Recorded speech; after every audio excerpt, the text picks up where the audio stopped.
Han, ang dami ng dugo nang nawala sa kanya. Maputlang-maputla na siya. Anong gagawin natin? Pwede ba, Han? Tumahimik ka muna, nag-iisip ako. Walang mangyayaring maganda kung magpapanik tayo. Pero emergency situation ito. Sinabi ko naman sa iyo, hindi ba? Hindi safe na ipaabot natin ang pinagbubuntis nitong si Ana.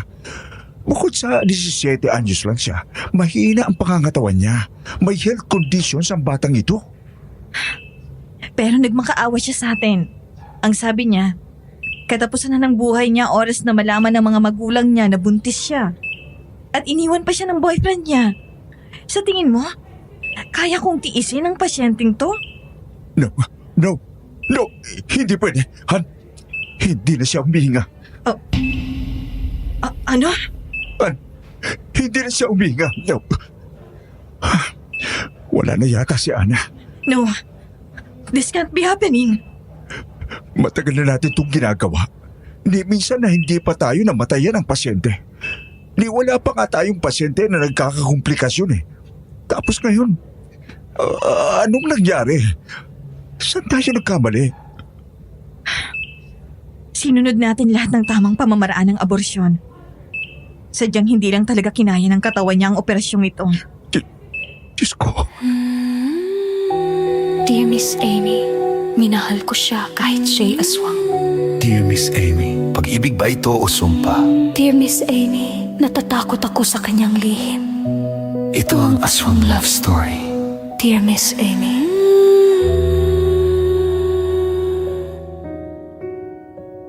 Magandang araw sa inyo, Miss Amy, at sa lahat ng inyong listeners. Gusto ko rin po kayo i-congratulate sa success ng bago niyong channel.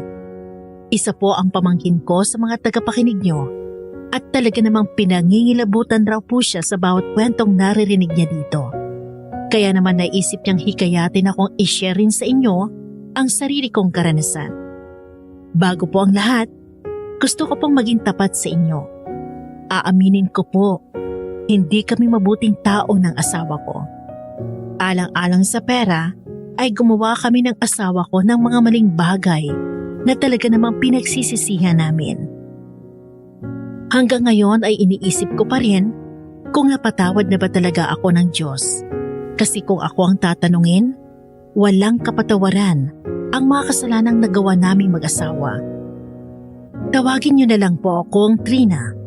At ang kwentong ito ay nangyari noong 2002. Nagsimula po ang lahat ng unang beses na namatayan kami ng pasyente habang nagsasagawa ng aborsyon. At pinagtalunan namin mag-asawa kung gagawin ba namin ang tama kahit alam naming ito ang ikakabagsak namin. O pagtatakpan ng pagkakamali namin kahit posibleng lumabas pa rin ang katotohanan sa tamang panahon. Dapat talaga dinala natin siya sa ospital. Ayaw mo kasi makinig sa akin eh. Nag-iisip ka ba? Kung sinugod natin siya sa ospital, edi mabubuko tayo ng mga tao. Malalaman nilang hindi lang to isang ordinaryong klinik. Alam mo namang illegal sa bansa natin ang abortion. Pero nang dahil sa kagustuhan mong protektahan tayo, isang buhay ang nawala sa gabing ito. So ano? Isinisisi mo sa akin ang lahat ng to? Ginusto ko bang mangyari to? Ako bang pumatay sa kanya? Hindi yan ang ibig kong sabihin. Pero yan ang nararamdaman ko. Parang ako yung sinisisi mo sa pagkamatay ng pasyente natin. I'm sorry, Han. Nabigla lang ako sa nangyari. Natatakot lang ako. Walang pwedeng makaalam nito. Anong pinaplano mo? Ililibing natin siya sa isang malayong lugar kung saan walang makakahanap sa kanya. Ano? Naririnig mo ba ang sarili mo? Ano bang gusto mong gawin natin? Isuplong ang mga sarili natin sa otoridad? Han, matagal nating pinaghirapan ang buhay na meron tayo ngayon. Ang lahat ng to mawawala pag may nakaalam ng nangyari ngayong gabi. Hindi lang lisensya natin bilang mga doktor ang mawawala, kundi pati ang kalayaan natin. Dahil siguradong makukulong tayo. Pero kakayanin ba ng konsensya natin na itago natin ang nangyari? Maniwala ka man o hindi, Mahirap din para sa akin to.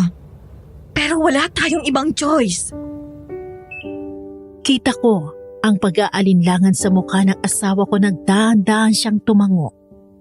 Puno po ako ng takot nung oras na yon. Aminado naman ako sa kasalanan ko. At alam kong balang araw ay pagbabayaran namin ito. Pero hindi pa ako handang harapin ang realidad noon. Kaya naman kumuha kami ng isang malaking body bag mula sa bodega namin at inilagay doon ang bangkay ni Ana. Ana, patawarin mo kami. Kailangan namin itong gawin. Ipagdarasal natin ang kaluluwa niya. Paano kung may ibang nakakalam na nagpunta siya sa atin para magpaabot? Wala raw siyang pinagsabihan na kahit sino. Siya man ay nahihiya rin sa kanyang desisyon. Kaya pati mga malalapit na kaibigan niya, hindi alam ang tungkol dito. Alam raw kasi niyang pipigilan siya ng mga ito. Ang pamilya niya. Mas lalong walang alam ang mga ito. Sila pa nga ang rason kung bakit siya nagpa-abort. Dahil mga konserbatibo daw ang kanyang pamilya. At siguradong itatakwil siya ng mga ito kapag nalamang buntis siya. Nasa malayong probinsya rin nakatirang mga ito. Malayong malayo dito sa Maynila. Sana lang. Wala talagang makakaalam sa nangyari. Huwag na tayong magsayang ng oras. Halika na. Ilagay na natin sa trunk ang katawan niya. May naisip na akong lugar kung saan natin siya pwedeng ilibing. Pinagtulungan naming buhatin ang katawan niya at inilagay sa likod ng kotse.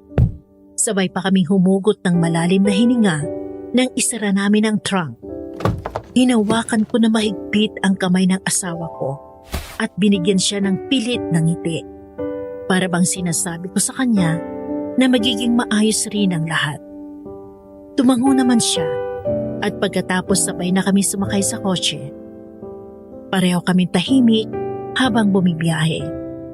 Tinuturo ko lang sa kanya ang direksyon para hindi kami maligaw. Siguro 1.5 oras na kami bumibiyahe nang bigla siyang nagsalita. Ititigil na natin ito. Anong ibig mong sabihin? Mula ngayon, ay hindi na tayo magsasagawa ng abortion. Gagawin na natin kung ano ang tama bilang mga doktor. Sigurado ka ba dyan? Oo, Han.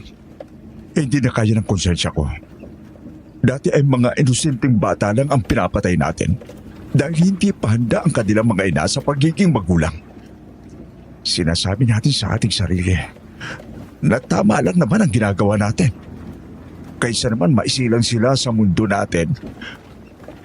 Pero hindi naman sila magkakaroon ng maayos na buhay.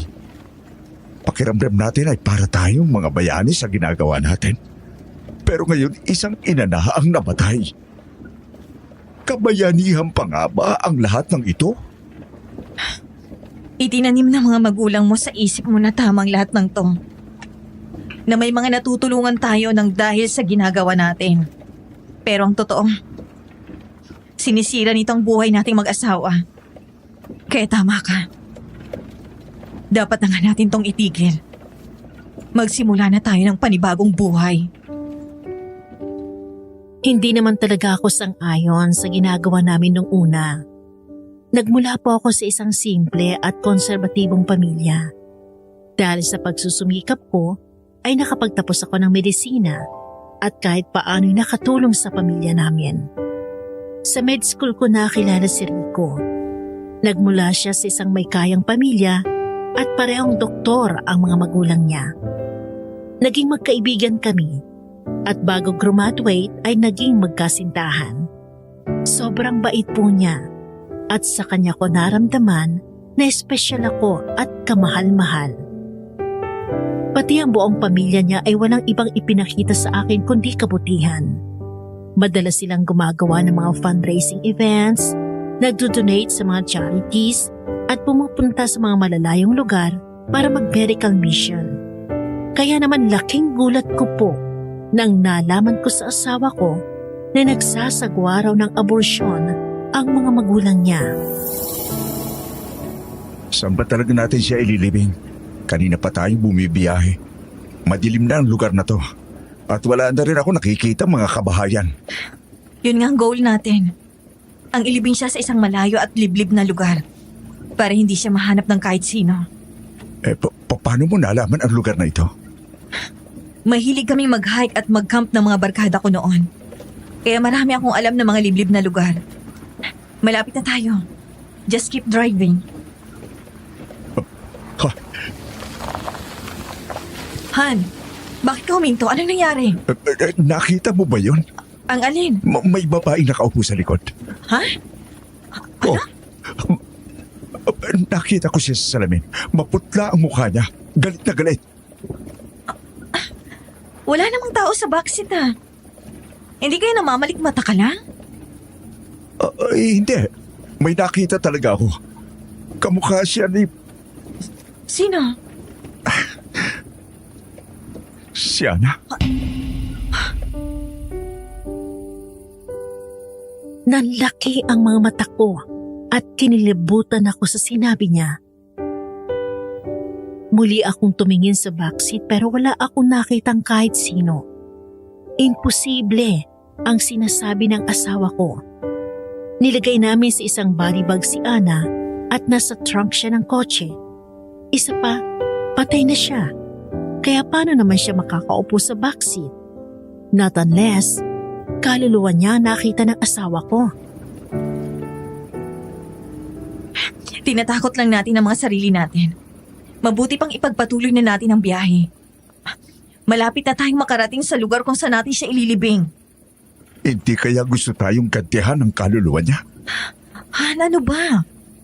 Imposibleng sinasabi mo. Walang mga kaluluwa. Hindi sila totoo. You're a man of science. Kaya alam mo dapat yan. Pero paano natin ipaliliwanag yung nakita ko? Wala lang yon. Hallucination lang. Stress ka sa sitwasyon natin ngayon. Kaya normal lang na mag-hallucinate ka. Pero wag mo na lang pansinin. May mas mahalagang bagay tayong dapat gawin. Ipinagpatuloy niya ang pagmamaneho. Pero kapansin-pansing tensyonado siya dahil sa higpit ng pagkakahawak niya sa manibela. Napalunok ako ng sarili kong laway dahil aaminin ko, tinablan ako ng takot ng oras na yon. Pero hindi ako pwede maging mahina. Nakasalalay dito ang buhay naming mag-asawa. Pagkalipas ng 20 minutos, ay nakarating na rin kami sa lugar kung saan namin ililibing si Ana. Sabay kami bumaba ng kotse at tahimik na kinuha ang body bag mula sa trunk. Iginala ko naman ang paningin ko sa paligid para makasigurong walang nakakakita sa amin. Sigurado naman akong walang ibang tao bukod sa amin, pero gusto ko pa rin makasigurado. Bilisan natin ang paghuhukay. Hindi tayo pwede magtagal dito.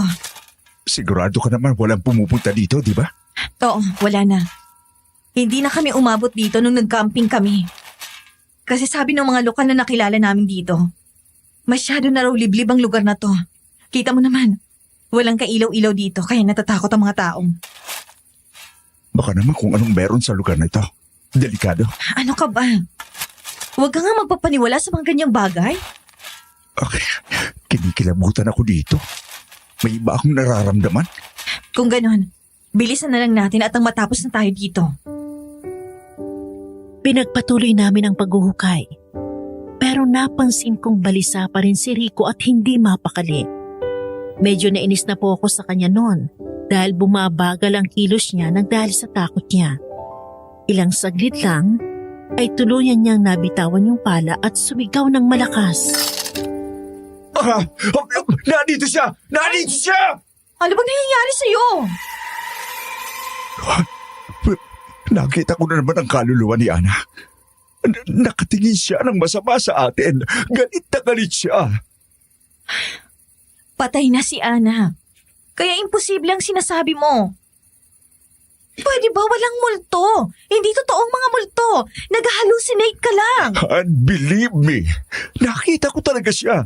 Nakatayo siya kanina dyan sa may malaking puno. Duguan ang sinapupunan niya. Nakatitik sa atin, galit na galit. Tapos bigla na lang siyang naglaho. Para bang tinangay siya ng hangin.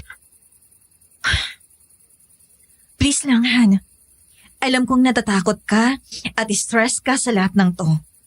Pero kailangan nating mag-focus sa ginagawa natin ngayon. Importante to. Gusto mo bang mas magtagal pa tayo dito? Hindi. Ayoko na dito. Kinikilabutan ako sa lugar na ito. Yun naman pala eh. Kumilos na tayo. Bilisan na natin at nang matapos na to. Pumikit si Rico sandali, huminga ng malalim at saka muling kinuha ang pala. Sabay kaming pinagpatuloy ang paghuhukay sa lupa. Pagkatapos ng halos ilang oras ay natapos na rin kami at nagawa na naming ilibing ang bangkay ni Ana doon. Bukod sa lupa ay pinatungan din namin ito ng mga bato, damo at dahon. Sigurado akong walang makakapansin na nilibing natin siya dito. Ana, patawarin mo kami. Pero kailangan namin itong gawin. Han, alam kong sobrang hirap ng chapter na to ng buhay natin. Pero naniniwala akong pagsubok lang to. At malalagpasan natin to balang araw. Susubukan nating ibaon sa limot ang lahat ng to. Magsimula na lang tayo ng panibagong buhay. Yes, Han. Yan mismo ang gagawin natin.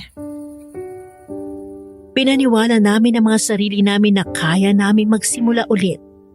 Na kung gagawa kami ng mas maraming mabubuting bagay, matatabunan nito ang mga kasalanan namin. Kagaya ng madalas na ginagawa ng pamilya nila.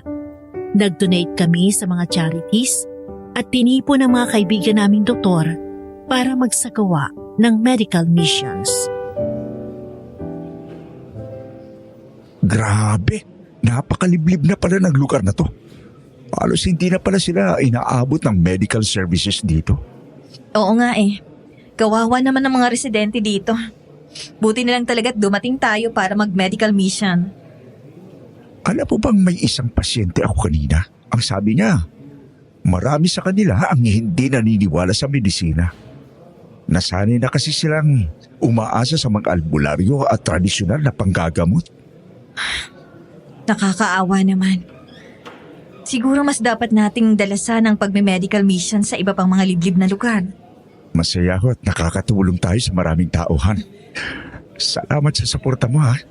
Alam kong hindi ito madali pero hindi ka sumusuko. Siyempre, pinag-usapan na natin to, di ba? Na sa bagong buhay natin, wala tayong ibang gagawin kundi kabutihan para sa mga sarili natin at sa ibang tao. Sapat na kaya ang mga ito para mapatawad ng Diyos ang mga kasalanan natin? Diyos lang ang makakasagot niyan, Han. Ang importante, ginagawa natin ang lahat para makabawi. At bukal rin sa loob natin ang mga bagay na ginagawa natin ngayon. Tama ka, Han. O sige, babalik muna ako doon at may asikasuhin pa akong pasyente. Nag-break lang ako sandali para makapag-stretching. Pero marami pa talaga tayong kailangang asikasuhing pasyente. Ako rin. Sige, susunod ako mamaya ng konti. Uubusin ko lang tong kape. Grabe, ang lamig pa talaga dito sa Benguet. Isa po sa mga medical mission ay isinagawa sa isang liblib na baryo sa Benguet. Hindi ko na lang po papangalanan ang eksaktong lugar bilang respeto na rin sa mga nakatira doon. Pero unang kita ko pa lang sa lugar na yun ay namangha na ako. Malamig, presko ang hangin, simple ang buhay at tahimik ang komunidad nila. Naisip ko nga bumili ng bahay doon para doon kami magretiro ng asawa ko. Ayos lang po ba kayo dito, Dok? Oo naman, ayos lang. Inuubos ko lang tong kape ko. Tapos, back to work na ulit ako. Ikaw si David, di ba? Isa ka sa mga locals kanina na tumulong sa amin na i-set up ang medical mission? Ako nga po yun. Maraming salamat po ulit dito sa ginagawa nyo. Naku, walang anuman. Maraming salamat rin sa mainit na pagtanggap niyo sa amin dito sa napakalamig niyong baryo. Pero grabe, ang ganda-ganda dito. Pakiramdam ko, nasa loob ako ng postcard. Maganda po talaga dito sa lugar namin. Kaya nga po kapag may dayong nakakarating dito, ay ayaw na nilang umuwi. Hindi ko rin naman sila masisisi. Alam mo, kung wala lang kaming trabaho sa Maynila, baka dito na rin ako tumira. Bakit hindi? Pwede naman po kayong magtayo ng klinik dito. Saktong-sakto. Kailangan ng baryo namin at pati na rin ang mga karatig ng baryo ng doktor. Hindi ganun kasimple yon. Maraming dapat i-consider bago kami magdesisyon na lumipat sa ibang lugar. Siyempre, nasa Maynila ang buhay namin. Nandun ang pamilya at mga kaibigan namin. Hindi pa ako nakakarating ng Maynila. Pero ang alam ko, magulo raw dun. Sinabi mo pa. Sana po makabalik po kayo dito. Oo naman. Sure akong babalik kami dito. Baka magbakasyon kami dito next summer. Welcome na welcome po kayo dito kahit kailan. Hanggang sa pag-uwi namin sa Maynila, ay hindi pa rin mawala sa isip ko ang baryong pinuntahan namin. Pati ang asawa ko ay gusto rin palang tumira doon balang araw. Pinagpatuloy po namin ang buhay namin mag-asawa bilang mga doktor. Every weekend ay may mga ginagawa kaming volunteer work o kaya nasa simbahan kami para maglingkod. Ang buong akala namin sapat na ito upang kahit paano'y matabunan ang mga kasalanan namin. Pero mali kami dahil hindi kami tinigilan ng konsensya namin. Han, what's wrong? Nanaginip ka na naman ba ng masama? Bakit tayo akong tigil ng masasamang panaginip na to? Nakita ko na naman si Ana. Galit na galit siya sa akin. At ang sabi niya, ipagbabayaran raw natin ang ginawa natin sa kanya. Oo, hindi siya nailigtas. Pero alam niya kung anong pinasok niya nung lumapit siya sa atin. Hindi naman natin siya pinilit na magpalaglag. Kinausap ko siya. Ang sabi ko, natatakot ako na baka hindi kayanin ng katawan niya ang operasyon. Pero nagpumilit pa rin siya. Alam niyang maaari niyang ikamatay ang pagpapalaglag. Pero tinuloy pa rin niya. Kaya bakit niya tayo sisisihin sa nangyari? Ginawa lang natin kung ano ang gusto niya. Isa pa, hindi naman natin sinadyang mamatay siya. Walang doktor na may gustong mamatayan ng pasyente. Ayaw kong patahimikin ang kaluluwa niya. Ikaw, hindi mo ba talaga siya napapanaginipan? Hindi. Nagsinungaling ako sa asawa ko. Ayoko kasing lalo lang siyang matakot kapag nalaman niya ang katotohanan. Dahil ang totoo niyan, hindi lang siya ang ayaw patahimikin ang kaluluwa ni Ana. Palagi rin niya akong binibisita sa panaginip ko. Sinasabi niya sa akin na kinamumuhian niya kami ng aking asawa at hindi magtatagal. Darating rin daw ang karma para sa aming mag-asawa. Matulog na lang ulit tayo. Walang mangyayari kung magpapadala tayo sa takot. Gumagawa na tayo ng kabutihan para makabawi. Mas inilapit na rin natin ang sarili natin sa simbahan. Ba't parang wala pa rin nangyayari? Dahil nasa imahinasyon mo lang si Ana. Wala na siya, Han. Kaya pakawalan mo na siya sa alaala mo. Gusto ko, pero hindi ko magawa. Well, try harder. Dahil hanggat patuloy mong iniisip ang nangyari noon, patuloy ka ring babangunguti ng nakaraan. Tama po ang mga sinabi ni Ana sa panaginip namin. Dumating nga ang araw ng paniningil, pero hindi ko inasahan na ganun kabilis pala itong darating. Isa sa mga nanay ng pasyente namin ang nakaalam ng tungkol sa ginawa namin sa anak niya. Di tumagal, dumami ng dumami ang mga magulang na nakaalam ng sekreto namin.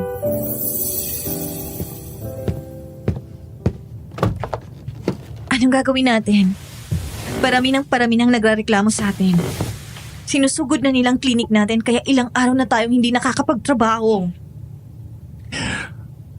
Pati ang mga kapwa natin, doktor, ay alam na rin nila ang tungkol dito. Sirang-sira na ang pangalan nating mag-asawa ngayon. Eh di na tayo makakapagsagawa ng medical mission dahil wala na tayong mga kapwa-doktor na sasama sa atin. Di magtatagal. Matatanggalan na tayo ng lisensya at makukulong. Ito ang sinasabi ni Ana sa mga panaginip ko. Pagbabayaran natin ang mga kasalanan natin. Siguro, mas mabuti kung tayo na mismo ang susuko sa mga otoridad. Ano?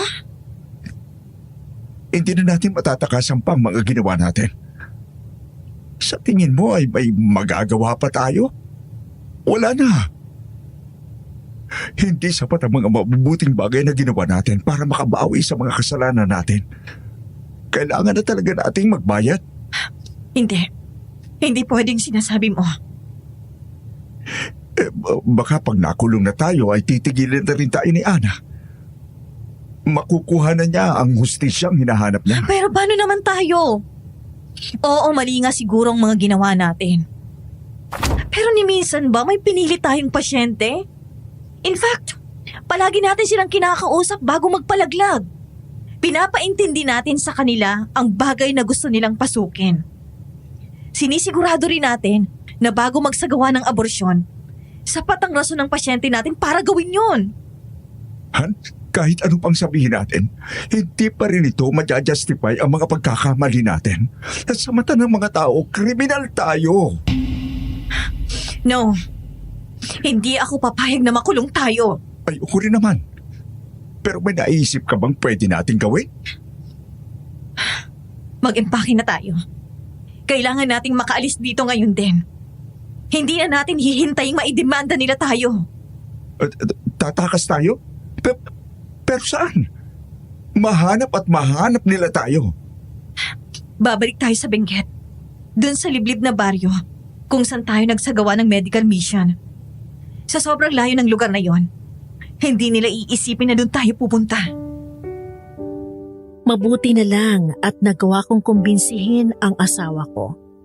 Nagustuhan rin naman kasi niya ang lugar na yon at alam niyang ligtas kami doon. Kaya naman kaagad kami nag-impake ng mga gamit namin at nagdala ng maraming pera na magiging sapat para makapagsimula kami ng panibagong buhay doon. May matitirhan kaya tayo pagdating natin doon?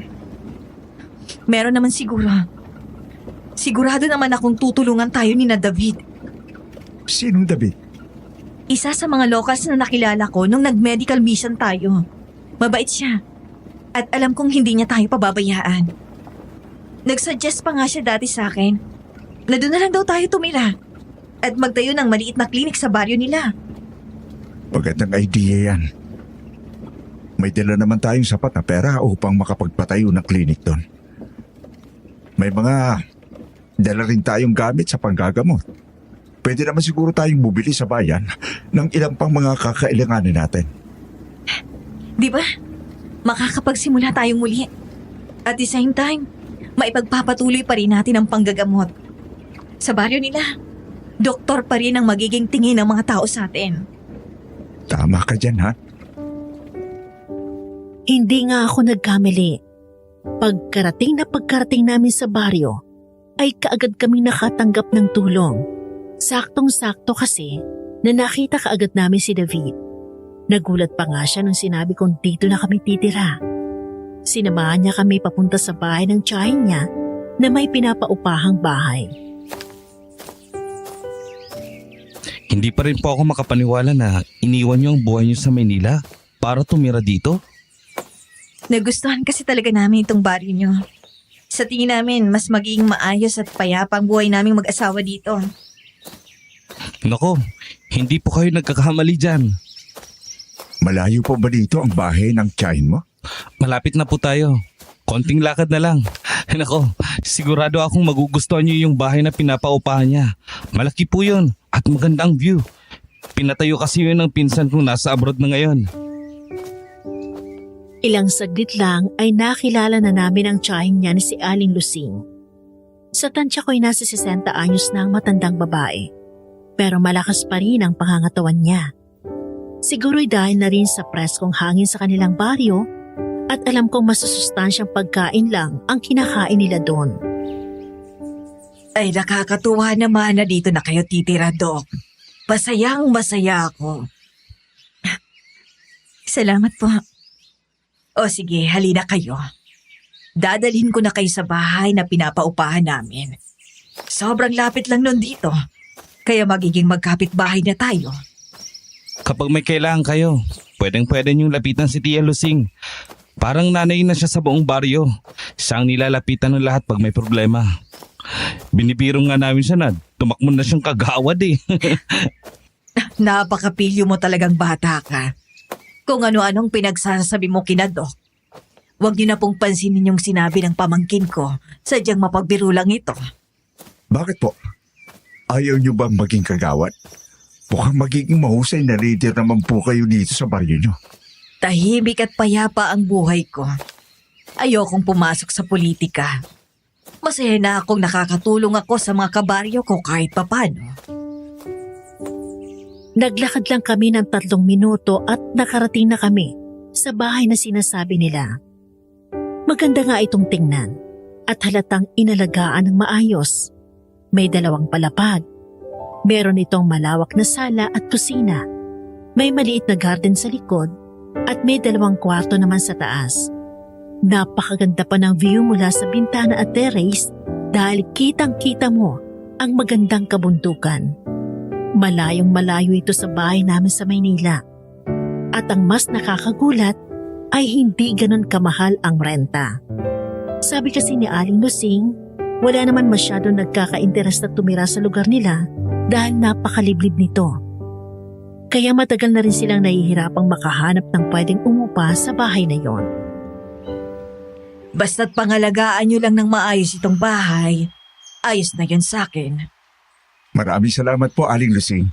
Makakaasa po kayong aalagaan naming mabuti ang bahay na to. Mabuti naman kung ganon. Umaasa ako magkakaroon kayo ng mas masayang buhay dito. Kami rin po. Umaasa kami na itong magiging simula ng mas maayos na buhay para sa aming mag-asawa. Bakit po, Doc? Hindi na po ba maayos ang buhay niyo sa Maynila? Hindi naman sa ganon. Siguro, nagsawa na lang kami sa gulo ng syudad. At nung nadiskubre namin ang lugar na to, gusto na rin namin tumira dito. Alam mo ikaw, David, napaka-chismoso mo talagang bata ka. Huwag kang makialam sa personal na buhay nila. At Doc, pagpasensyahan niyo na tong pamangkin ko. Medyo matabi lang dila, kalalaking tao. Ayos lang po. O sige, maiwan muna namin kayo dito. Basta't pag may kailangan kayo, magsabi lang kayo ha. Opo, maraming salamat po. Sa kabila ng magandang lugar na tinitirhan namin, pareho pa ring mabigat ang pakiramdam naming mag-asawa. Puno kami ng pangamba na baka anumang oras ay may makahanap sa amin. Inabala na lang namin ang mga sarili namin sa paglilinis ng bahay at pag-aayos ng mga gamit.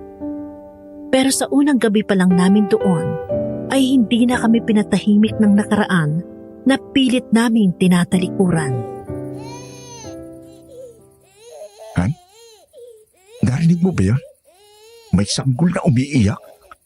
Baka sa kapitbahay yun. Wala naman tayong ibang kapitbahay dito kundi si Aling Lusing. At walang sanggol sa kanila.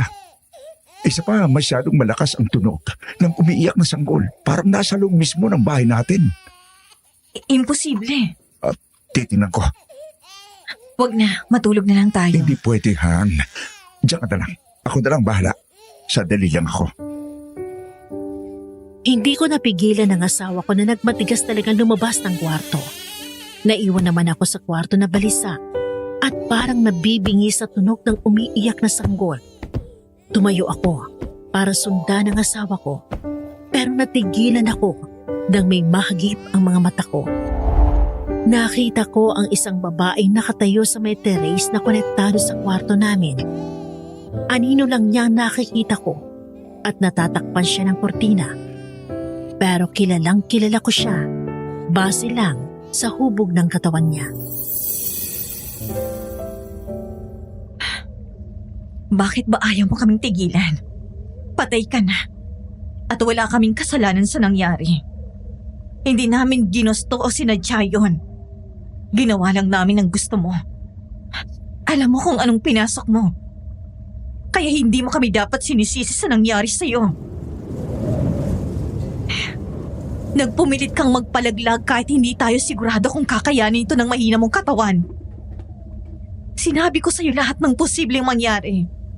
Pero ang sabi mo, di bali nang mamatay ka kesa maggalit sa iyong pamilya mo. O ayun, namatay ka nga.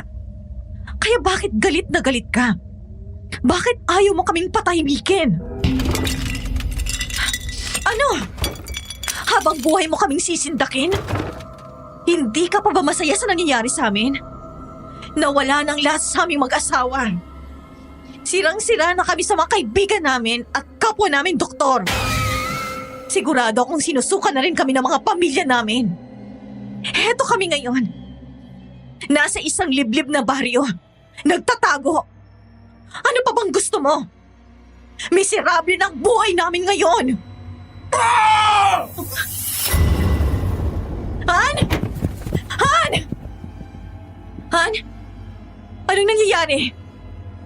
Naabutan ko ang asawa ko sa may sala at nakaupo sa sahig. Umiiyak siya at sumisigaw na para bang wala sa sarili. Mabilis ko siyang nilapitan at niyakap. May nakita akong sanggol dito kanina. Duguan. Nakakatakot ang itsura. Han, walang sanggol dito. Hallucination mo na naman yon. May mga pangil yung sanggol. Parang tiyanak. Bigla itong tumalon palapit sa akin. Para bang gusto niya akong patayin? Tama na. Tama na, okay? Halika na. Bumalik na tayo sa kwarto at magpahinga. Pero Han, please. Please. Kalimutan na natin ang nakaraan. Huwag nating hayaang masira na naman ang bago nating nasimulan. Mabuti na lang at nagawa ko siyang pakalmahin. Inalalayan ko siyang tumayo at dahan-dahan kaming bumalik sa kwarto. Tumingin ako sa terrace at wala na doon ang anino na nakita ko kanina. Tinanong naman ni Rico kung bakit nabasag yung picture frame at vase namin. Pero sinabi ko na lang na hindi ko sinadyang mabangga ang mga ito kaya nabasag. Mabuti na lang at hindi na siya nagtanong pa at kaagad nang humiga para matulog ulit. Pero habang mahimbing siyang natutulog ay balisa naman ako kakaisip sa nangyari kanina. Magiging tahimik pa kaya ang buhay naming mag-asawa? O baka ganito na lang palagi at hahabulin kami ng karma habang buhay? Naku, Aling Lusing, maraming salamat po dito sa mga dinala niyong pagkain para sa amin. ang dami po nito. At saka mukhang masasarap. Hindi lang mukhang masarap. Talagang masarap po yan. Kung di nyo natatanong, the best ang mga luto ng paborito kong tiyahin. Paboritong tiyahin ka dyan. Eh bakit? May iba ka pa bang tiyahin? Ako lang naman, hindi ba? Oo nga po pala. Wala akong choice. Nakakatuwa naman kayo. Mukhang close na close kayong mag-tiyahin, ha? Oo. Mula nung naulilang batang to sa kanyang mga magulang, ako nang nag-alaga sa kanya. Ayaw lang talaga niyang iwan ang kubo nila kaya hindi siya sa akin nakatira. Bukod sa marami akong masasayang alaala dun sa kubo namin, mas malapit din kasi ito sa bukid. Kaya bilang isang magsasaka, mas pinili kong manatili dun. Ulila ka na pala sa magulang. Ano ba nangyari sa kanila? Huwag na lang po nating pag-usapan. Baka malungkot lang po tayo. Tama. Huwag na nating pag-usapan ang mga malulungkot na bagay. Dapat masaya lang tayo ngayon. Oh, kumain na kayo. Sinadya ko talagang ipagluto kayo dahil alam kong wala pa kayong panahong mamili ng mga kakainin nyo. Oo nga po eh. Hindi pa kami nakakapamalengke. Kumusta naman ang unang gabi nyo dito? Nagkatinginan kami ni Rico dahil parehong pumasok sa isip namin ang nangyari kagabi. Pero naisip kong mas mabuti kung hindi na lang namin ipaalam sa kahit na sino ang tungkol dito. Baka magkaroon pa sila ng ideya sa totoong dahilan kung bakit kami lumipat sa baryo nila. Maayos naman po.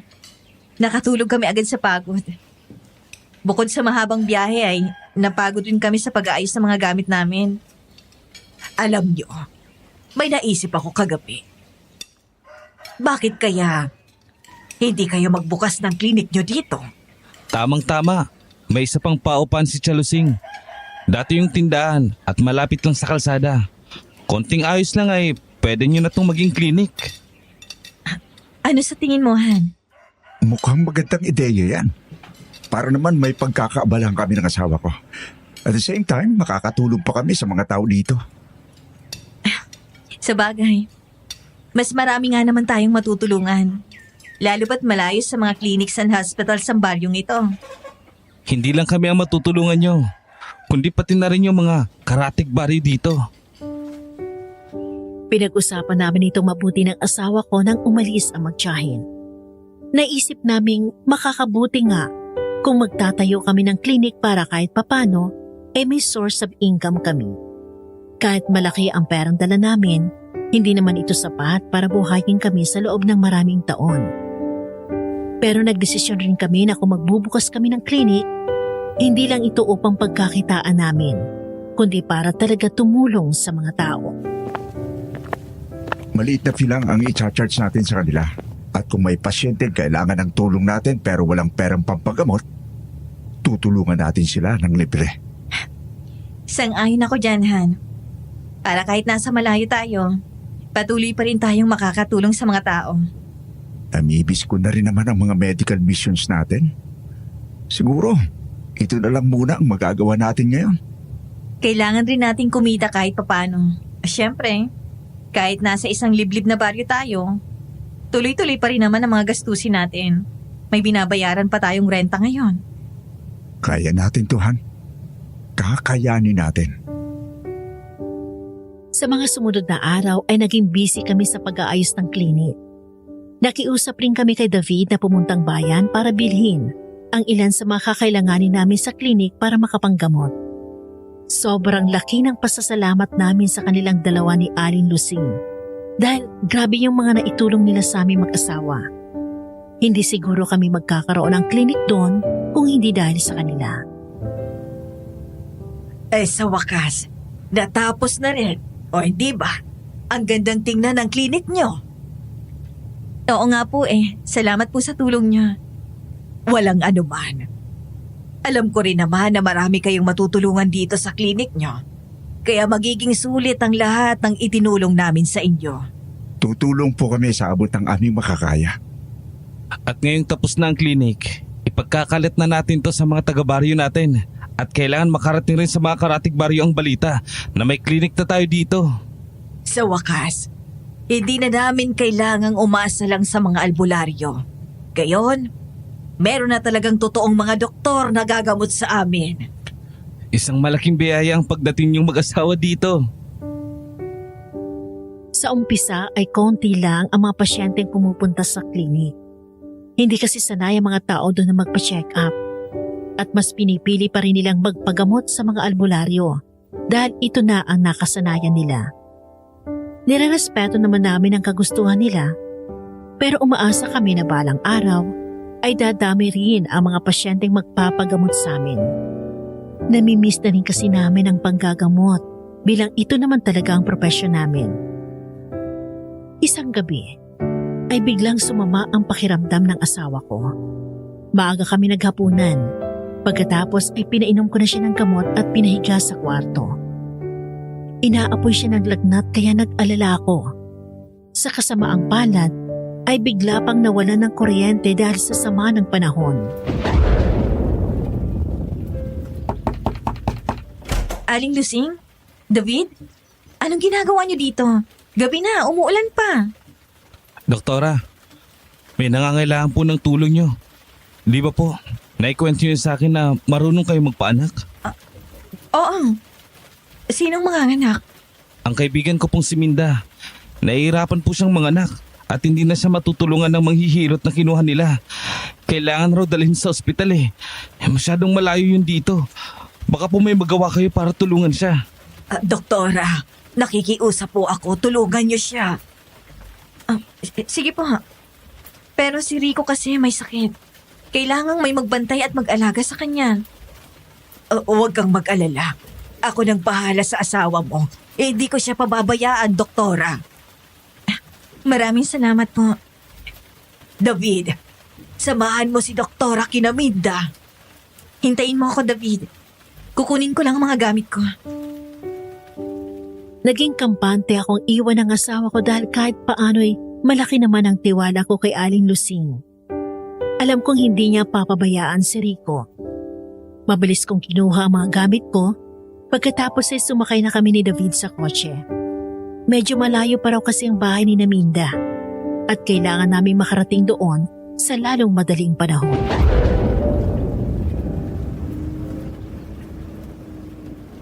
Huwag kang mag-alala. Gagawin kong lahat para makapanganak ng maayos ang kaibigan mo. Nag-aalala po ako sa kanya, doktora. Kawawa naman ang kaibigan ko.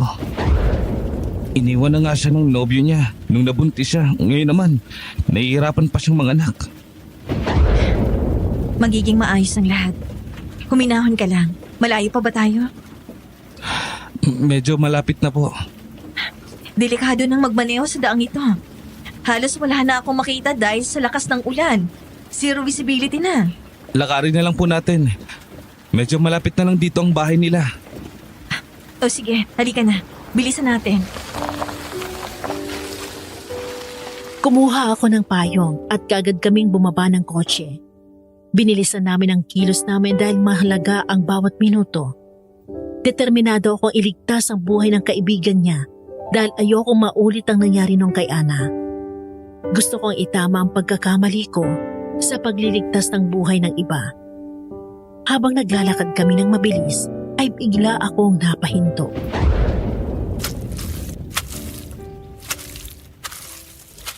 Bakit po, Dok? May problema po ba? Nakikita mo ba yung babaeng nakatayo sa gitna ng kalsada? Po? Duguan siya. Wala naman po ah. Ha? Namilog ang mga mata ko nang ma-realize kong kaluluwa na naman pala ito ni Ana. Nakatayo siya sa gitna ng kalsada at nakangisi sa akin. Pero kasabay ng malakas na kidlat, ay bigla na naman siyang naglaho. Pasensya na. Namalikmata lang yata ako. Halika na. Bilisan na natin. Sige po. Lumiko po tayo dun sa maliit na daan. Teka, hindi ba't papunta na to sa kakahuyan? Opo. Nasa mismong kakahuyan ng kubo nila. Napakaliblib pala talaga ng tirahan nila. Opo eh.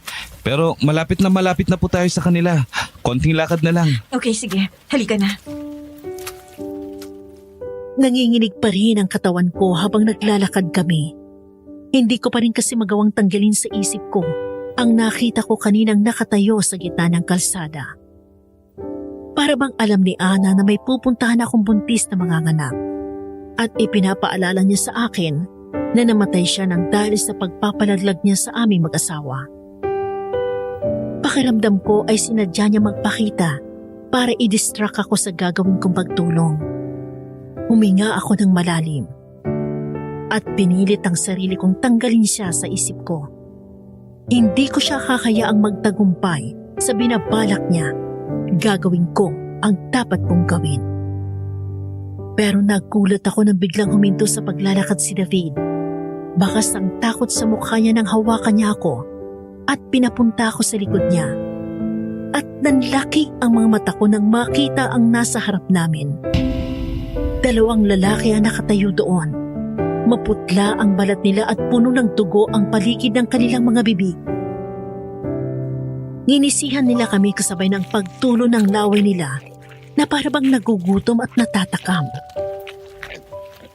Sino sila? Dito lang po kayo sa likod ko, doktora. Natatakot ako. Sino ba sila? Anong kailangan nila sa atin? Papatay nila tayo. Ano? Pero huwag kayong mag-alala. Hindi ko sila hayang magtagumpay. Kaya ko silang labanan. Bakit ganyan ang itsura nila? Ano ba sila? Mga aswang. Ha? Humigpit ang hawak ko sa payong at napaatras ako sa takot. Pero kita ko sa mga mata ni David ang tapang. Kaya kahit papano'y napanatag ako. Hindi ko pa siya lubusang kilala. At hindi ako sigurado kung magagawa nga ba niyang patumbahin ang mga aswang. Pero may tiwala ako na lalaban siya at hindi ako pababayaan. Diyan ka lang, Dok. Huwag ka mag-alala. Hindi ko hayaang saktan kanila. Sigurado ka bang kaya mo talaga silang labanan? Baka mapano ka. Oo, huwag kayong mag-alala sa akin. Hindi ito ang unang beses na nakipaglaban ako sa aswang. Mag-ingat ka. Opo, ako na pong bahala dito. Nilabas niya ang isang patalim na hindi ko namalayang dala pala niya mula pa kanina. Parang bihasa siya sa paggamit ito dahil sobrang komportable siyang tingnan, hawak ang matalim na sandatang yon. Mabilis namang lumapit ang mga aswang. Galit ang mga mata at nakalabas ang mga matatalas na ngipin. Pero hindi umatras si David. Sinalubong niya ang mga ito at nilabanan niya ng buong tapang. Humawak siya ng matibay sa patalim. Iniangat ito ng may buong lakas at sinugod ang unang aswang. Nakaiwas ito sa pag-atake niya. Pero maliksi at suwabing kumilos si David na parabang isang hangin. Di nagtagal ay nagawa niyang patumbahin ang isa sa mga kalaban niyang aswang. Hinawakan niya ito mula sa likuran at walang habas na sinaksak ito sa bandang liig. Hindi siya nag-aksaya ng panahon. Basta niya lang itong tinapon at hinarap namin ang pangalawang aswang. Mukhang mas lalo itong nagalit sa ginawa niya. Hindi nagpatinag ang halimaw at mas mabilis itong umiwas sa bawat pag-atake ni David. Pero sadyang mas malakas siya kaysa dito. Sa isang mabilis na pagkilos ay nasuntok at nahagip niya uli ang aswang sa may bandang tiyan nito gamit ang kanyang patalim. Bumagsak ito sa lupa, duguan at wala ng buhay. Doktora, ayos lang po ba kayo? Oo, ikaw. Ayos ka lang ba?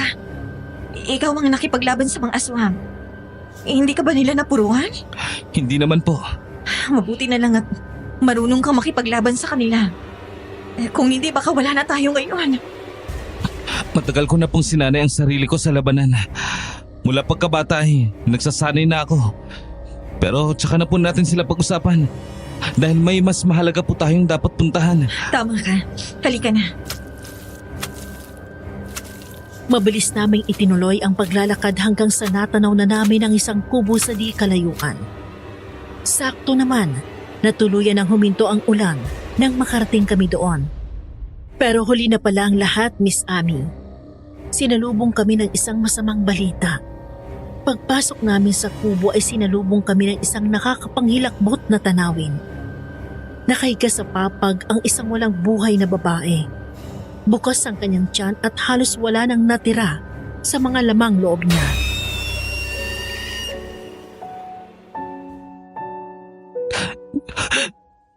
Hindi. Hindi ito totoo. Hindi pa patay ang kaibigan ko. David. Walang puso talaga ang mga aswang na yan. Hanggang ngayon, hindi pa rin sila tumitigil. Una, kinuha nila sa akin ang mga magulang ko.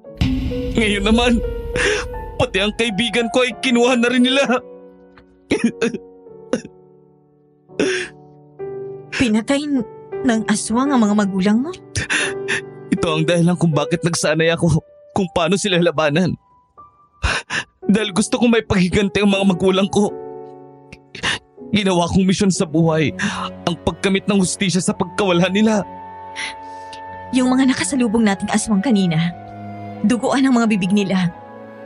Posibleng silang pumatay sa kaibigan mo. Hindi ba? Mabangong mabango sa mga aswang ang mga buntis. Ganun na nga. Sila nga siguro ang may gawa nito. Kaya tama lang na pinaslang ko sila. Pero hindi pa rin ito magagawang ibalik ang buhay ng kaibigan ko at ng anak niya. Hindi ako makapaniwala sa mga nasaksihan ko ng gabing yon. Bilang laki sa Maynila at isa pang alagad ng siyensya, sa mga pelikula ko lang nakikita ang tungkol sa mga aswang. Dati ay katang-isip lang sila para sa akin. Ni sa hinagap ay hindi ko naisip na totoo pala sila. Pero sa loob lang ng isang gabi ay napatunayan po ang existence ng mga halimaw na tulad nila. Kitang-kita ko ang sakit sa mga mata ni David. Hindi ko rin naman siya masisisi dahil alam kong sobrang hirap ng pinagdadaanan niya. Hindi na muna kami pinauwi ng mga magulang ni Minda dahil masyado raw delikado. Mas mabuti kung doon na lang muna kami magpalipas ng gabi. Sumang-ayon naman ako. dahil natatakot na rin talaga ako umuwi pagkatapos ng naranasan namin kanina. Isa pa, alam ko namang hindi iiwan ni Aling Lucing ang asawa ko. Kaya ayos lang kahit hindi muna ako uuwi. Nailibing niyo na si Minda. Opo, tapos na. Anong ginagawa niyo dito sa labas? Bakit hindi pa po kayo natutulog? Paano naman ako makakatulog pagkatapos ng lahat na nangyari kanina? Pasensya na po sa mga nasaksihan mo, Dok. Ano ka ba? Hindi mo kailangang humingi ng pasensya. Wala ka namang kasalanan. Sigurado akong nagulat kayo sa mga nakita niyo. Hindi naman pangkaraniwan sa inyo ang bagay na to. Bakit? Pangkaraniwan na ba ito sa baryong ito? Sa kasamaang palad po, oo.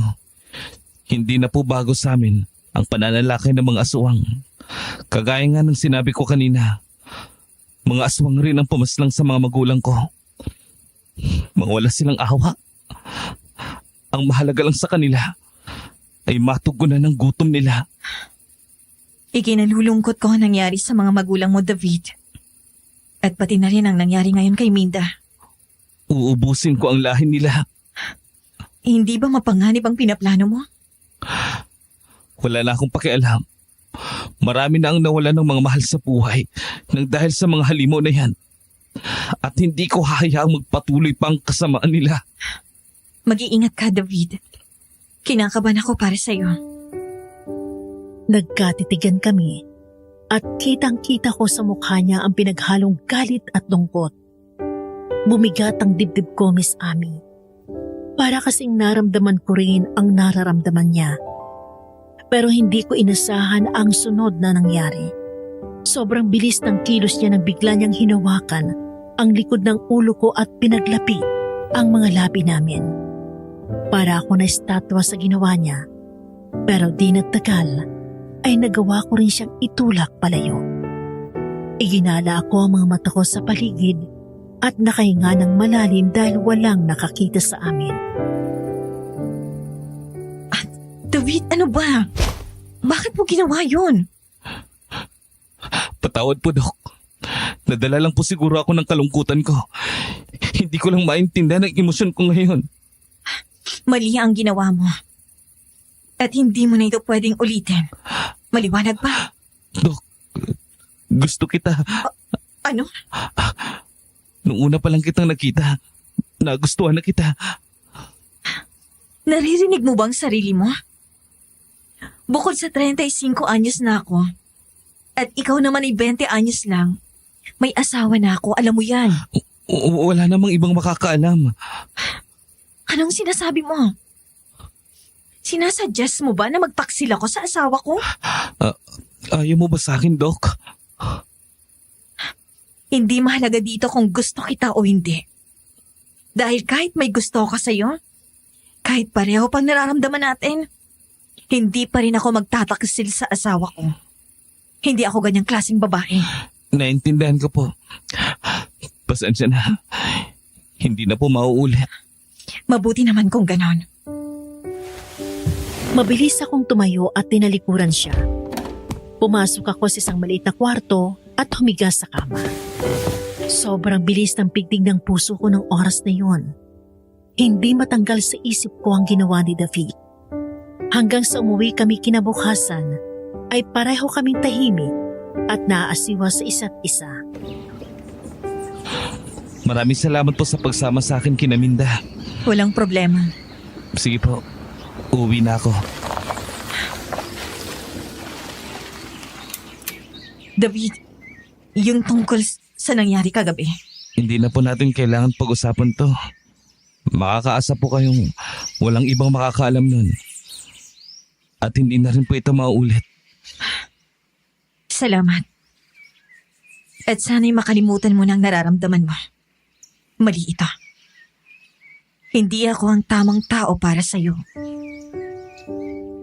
Hindi siya sumagot at bahagya ng tumango pagkatapos ay tinalikuran na ako. Napabuntong hininga na lang ako dahil alam kong nasaktan ko siya. Pero kailangan kong gawin ang tama kahit gaano man ito kahirap. Kagad rin akong pumasok ng bahay Dahil kailangan ko pang tingnan ang kalagayan ng asawa ko, iniwan ko siyang inaapoy sa lagnat kagabi. At mabuti naman at naandito ka na. Nagluto ka? Yes, niluto ko lahat ang mga paborito mong breakfast food. Sigurado akong gutom na gutom ka na ngayon. Kumusta ang pakiramdam mo? Okay na ako, Han. Magaling na ako. Ay, naku, Trina. Nagulat na lang ako nung nagising ako. Nakita ko na lang tong asawa mo na nagluluto at sobrang sigla na. Para bang hindi nagkasakit kagabi. Han, hindi ka sana muna nagkikilos, baka mabinat ka. Huwag kang mag-alala sa akin, Han. Promise, sobrang okay na ang pakiramdam ko ngayon. Sa katunayan nga parang ang lakas-lakas ko ngayon. Mag-ingat ka pa rin, Doc Rico. Dahan-dahan sa kilos mo. Alam mo dapat yan dahil isa kang doktor. Oo nga pala. Kumusta si Minda? Nakapanganak na ba siya? Sinalakay po sila ng mga aswang. Aswang? May mga aswang dito? Sinasabi ko na nga ba? Tsaka kung hindi maayos ang kalagayan ng pamangkin ko ngayon, maiwan ko muna kayo. Pupuntahan ko lang si David. Sige pa. Han? Ano yung sinabi mo? May aswang dito? Oo. Marami raw palang mga aswang dito sa baryong to. Hinarangan pa nga kami ng 2 aswang kagabi. Mabuti na lang. Marunong makipaglaban si David kaya nakaligtas kami. Kung ganon, ay hindi pala tayo ligtas dito. Wala naman tayong choice.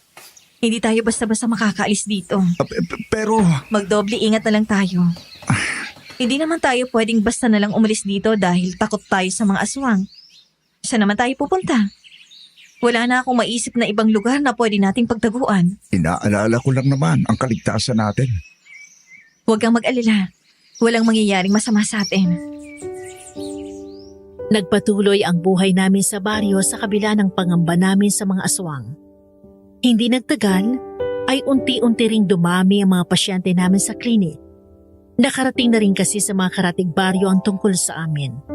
Mabuti na lang, 2 kami ni Rico sa klinik, kaya nakakaya naming tumanggap ng maraming pasyente. Pero napansin kong parang may nag-iba sa asawa ko. Biglang-bigla na lang siyang natutulala at parang may malalim na iniisip. Gusto ko sanang tanungin siya kung ano ang problema. Pero alam kong sasabihin na naman niyang tungkol ito kay Ana at ayoko na talaga siyang pag-usapan hanggat maaari. Samantala, madalang ko na rin makita si David. Minsan ay dumadaan siya sa klinik para kamustahin kami, pero hindi rin siya nagtatagal. Alam kong nasasaktan pa rin siya sa mga sinabi ko. Mahirap ito para sa akin dahil ayoko siyang saktan, lalo pat niligtas niya ang buhay ko.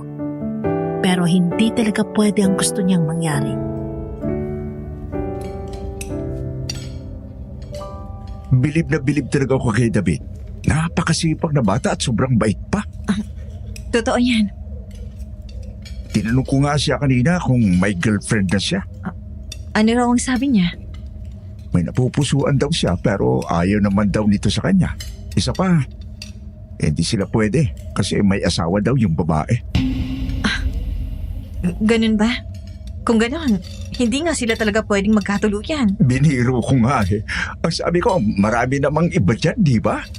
Bakit kailangan sabay-sabit pa siya magkagusto? May tsura naman siya. Sigurado akong maraming magkakagusto sa kanya. Tama ka. Ang dami-daming dalaga dyan. Yung babaeng yun lang daw talaga ang mahal niya. At kahit hindi man sila magkatuluyan, ito pa rin daw ang mamahalin niya kahit anong mangyari. Makakalimutan rin niyang babaeng yan oras na may makilala siyang ibang mamahalin. Alam mo naman ang mga kabataan ngayon. Sa bagay. Pagkatapos namin maghapunan ay naghugas na ako ng pinggan. Pero natigilan ako nang mapansin ang isang matandang lalaki na nakatayo sa labas ng bahay namin.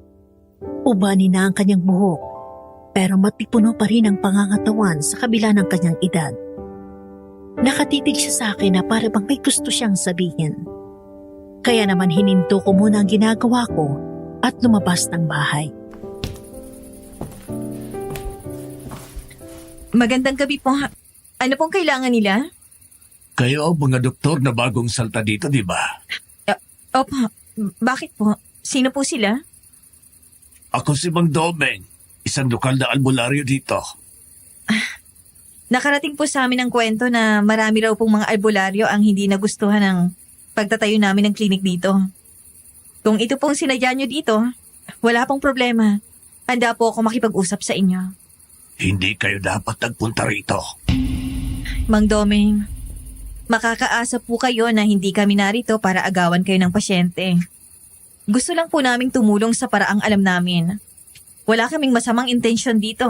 Pero ang lugar na ito, ang may masamang intensyon sa inyo. Ano po? Umalis na kayo dito sa lalong madaling panahon. Habang nagtatagal kayo dito, mas lalo niyong nilalagay ang sarili niyo sa tiyak na kapahamakan. Hindi ko po kayo maintindihan. Huwag kang makinig sa kanya. Medyo matagal na kasing wala sa sarili itong si Domeng. At ako pa ngayon ang wala sa sarili, ha, Lusing? Bakit? Dahil ba alam mong hindi mo magugustuhan ang mga sasabihin ko sa kanya? Umalis ka na dito. Maayos at tahimik ang buhay namin. Kaya pwede ba? Huwag kang manggulo. Hindi na muli pang nagsalita si Mang Domeng. Pero kita ko ang babala sa kanyang mga mata nang tinalikuran niya kami. Kinilabutan tuloy ako ng dahil dito. Pero kaagad akong kinausap at pinakalma ni Aling Lusing. Huwag mong pansinin ang mga lumalabas sa bibig ni Domeng. Kahit magtanong-tanong ka sa mga tao dito, sasabihin nila sa'yong wala na sa katinoan yon. Di wala na ngang nagpapagamot sa kanya dahil natatakot sila dito. Ang sabi po niya, nasa panganib raw po ang buhay namin. At parang may punto naman po siya. Hindi nga ligtas ang baryong ito dahil sa mga aswang. Huwag mong isipin yan. Oo, may mga aswang nga dito. Pero buhay pa naman kami hanggang ngayon. Saka wala naman talagang ligtas na lugar sa mundong ito. Ang kailangan lang natin ay iba yung pag-iingat. Sa bagay, may punto naman po kayo dyan. Naninibago lang siguro ako. Buong buhay ko kasi, hindi ko naisip na totoo palang mga aswang. Akala ko bunga lang sila ng katang-isip. Totoo sila, doktora. Totoong totoo. May mga aswang at nabubuhay sila kasama natin. Nasa paligid lang sila at nagmamasid. Pero wala kang dapat na ikatakot. Bukas na bukas ay dadalan kita ng mga pangontra sa aswang. Ilalagay natin ito sa paligid ng bahay nyo. Kung ito ang makakapagbigay sa iyo ng kapayapaan. Salamat po. Miss Ami, hindi ko maintindihan ang nararamdaman ko. Para may nagsasabi sa akin na hindi ko dapat pagkatiwalaan ang mga sinabi ni Aling Lusing. Pero wala siyang ibang pinakita sa amin kundi kabutihan. Kaya bakit ko naman siya pagdududahan? Siguro'y masyado lang nagulo ni Mang Domeng ang isip ko. Tumangaw na lang ako at muling pumasok sa bahay. Itinuloy ko ang paghuhugas ng pinggan pagkatapos ay umakyat na sa kwarto. Naabutan ko ang asawa ko na nakahiga na sa kama. Kaya tinabihan ko siya. Han, sa tingin ko ay tuluyan ang natahimik ang kaluluwa ni Ana. Bakit mo naman nasabi yan? Hindi ko na kasi napapanaginipan eh. Alam mo nitong mga nakarang araw, ang gaan ng pakiramdam ko. Para bang ang lakas-lakas ko. Masaya akong malaman yan. Salamat, Han. Tama nga ang desisyon mo na lumihit pa tayo. May kakaiba sa baryong ito na nagpapagaan sa kalooban ko. Natulog na kami mag-asawa. Pero hindi ko pa rin matanggal sa isip ko na may nangyayaring kakaiba sa kanya. Hindi ko lang maipaliwanag kung ano ito mismo. Bandang 11:00 ng gabi ay nagising ako at napansing wala na siya sa tabi ko. Nagtaka ako't nag-alala, kaya mabilis akong bumangon at bumaba sa sala. Hindi ko siya nakita doon, kaya nilibot ko ang paningin ko. Naisip ko na baka lumabas siya ng bahay. Hindi pwede yon dahil masyadong delikado. May narinig akong ingay sa may kusina kaya mabilis akong pumunta doon. at namilog ang mga mata ko sa naabutan ko. Nakabukas ang ref at nakaluhod sa harap noon si Rico. Kinakain niya ang mga hilaw na karne na para bang gutom na gutom siya. Wala siya sa kanyang sarili at wala siyang tigil sa pagkain. Han? Ano? Bakit?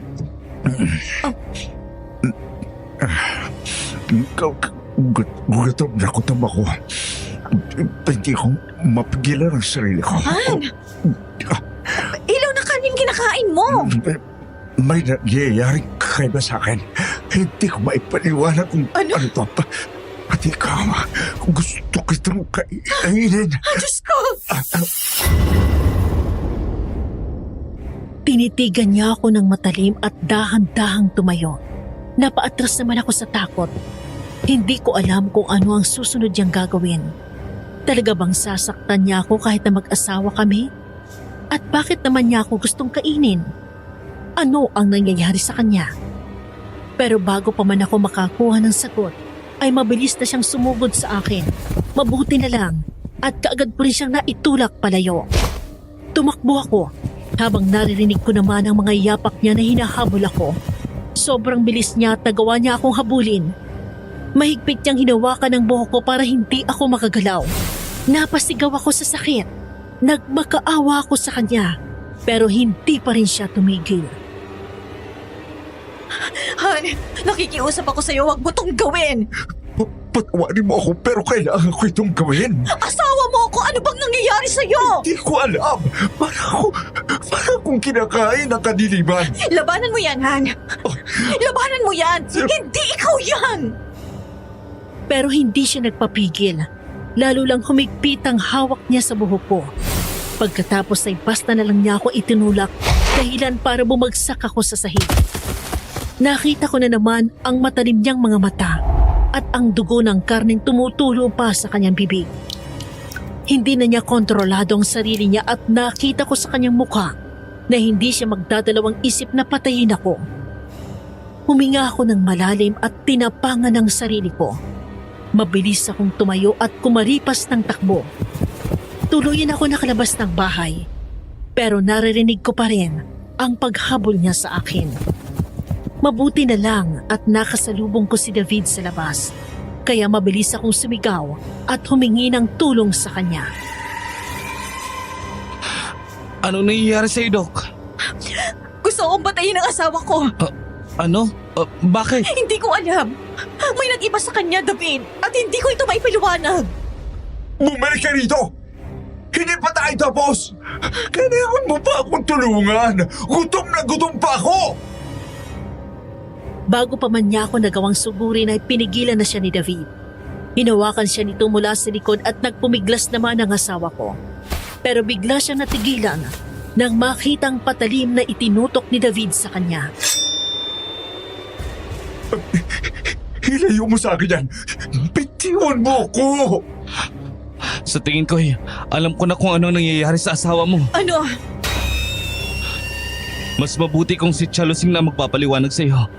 Puntan mo siya at dalhin mo dito.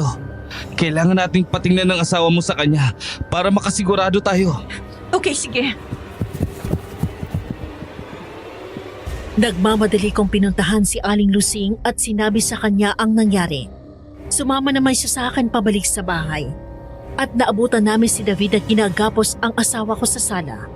Hindi pa rin ito mapakali na para bang gutom na gutom. Pero natitigilan siya sa tuwing itinututok ni David sa kanya ang hawak nitong patalim.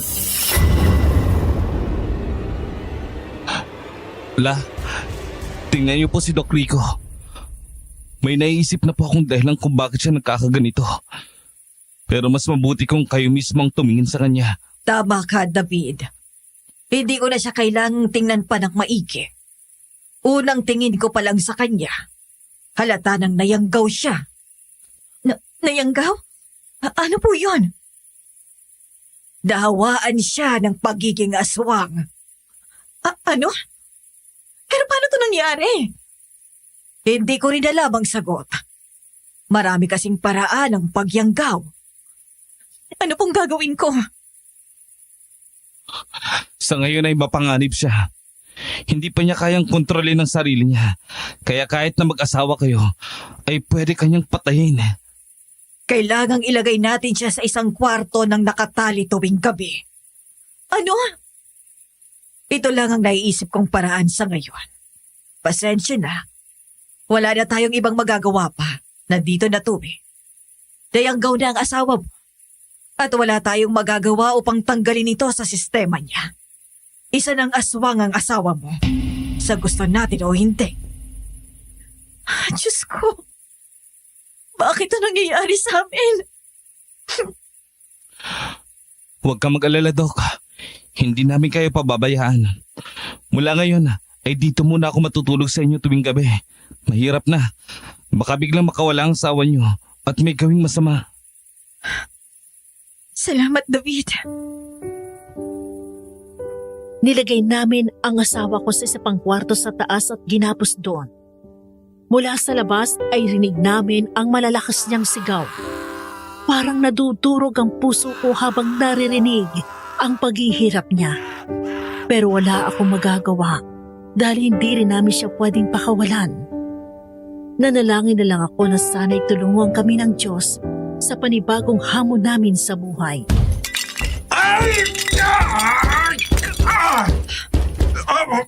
Mahirap itong pinagdadaanan mo ngayon, Doktora.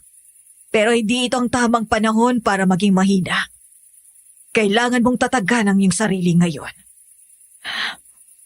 Hindi ko maintindihan kung bakit nangyayari ang lahat ng to sa amin.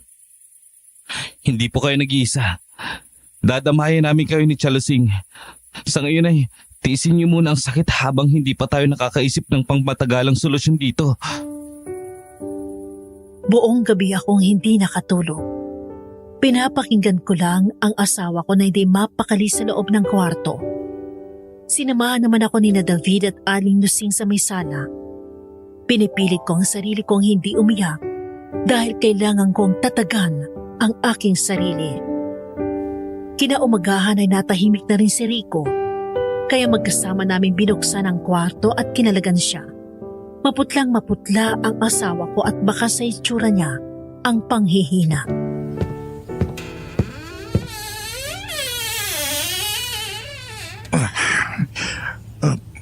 Anong nangyari sa akin? Bakit ako nagkaganon? Nayanggaw ka. Ah, Isa ka ng aso ngayon. ano? Hindi pwede ito! Huminahon ka. Hindi natin masusolusyonan ito kung magpapadala ka ng emosyon mo. Sa ngayon, ito munang gawin natin. Kailangang maigapos ka at maipasok sa kwartong ito bago magtakip silim. Isa na akong halimaw ngayon. Hindi yan. Hindi ka halimaw. Anong tawag mo sa tulad ko? Hindi ba't muntik na kitang mapatay kagabi? Sarili kong asawa, muntik ko lang... Hindi mo sinasadya yun. Paano ba kasi ito nangyari sa akin? Hindi pa rin po namin alam kung paano kayo nagkaganito. Pero wag po kayo mag-alala. Gagawin ko po ang lahat para malaman kung sino ang nangyanggaw sa inyo. At pagbabayarin ko ang sawang na yun. Sa ngayon, gawin na lang muna natin kung anong pwede natin gawin upang hindi ka makapanakit tuwing magiging aswang ka. Tuwing umaga ay bumabalik sa normal ang buhay ng asawa ko. Sumama pa rin siya sa akin sa klinik para manggamot. Pero maaga kami umuwi. At 5:00 pa lang ng hapon ay pumapasok na siya sa kwarto. Naglalagay rin ako ng buhay na hayop doon para may makain siya at hindi manghina pag naging aswang na siya. Bandang 6:00 naman ng gabi ay dumadating na si David para samahan ako sa bahay. Kung minsan ay pinupuntahan rin kami ni Aling Lusing para samahan kami sa pagbabantay. Mula noon ay ito na ang naging routine namin. Mahirap pero kinakaya ko dahil sa tulong nila. Isang gabi ay naabutan ako ni David na umiiyak sa sala. Hindi ko na kaya ang sakit na nararamdaman ko nung oras na yon. Parang nauubos na ako. Kaya naman hindi ko na napigilan ang pagbuhos ng emosyon ko. Pero mabilis kong pinunasan ang mga luha ko nang dumating si David.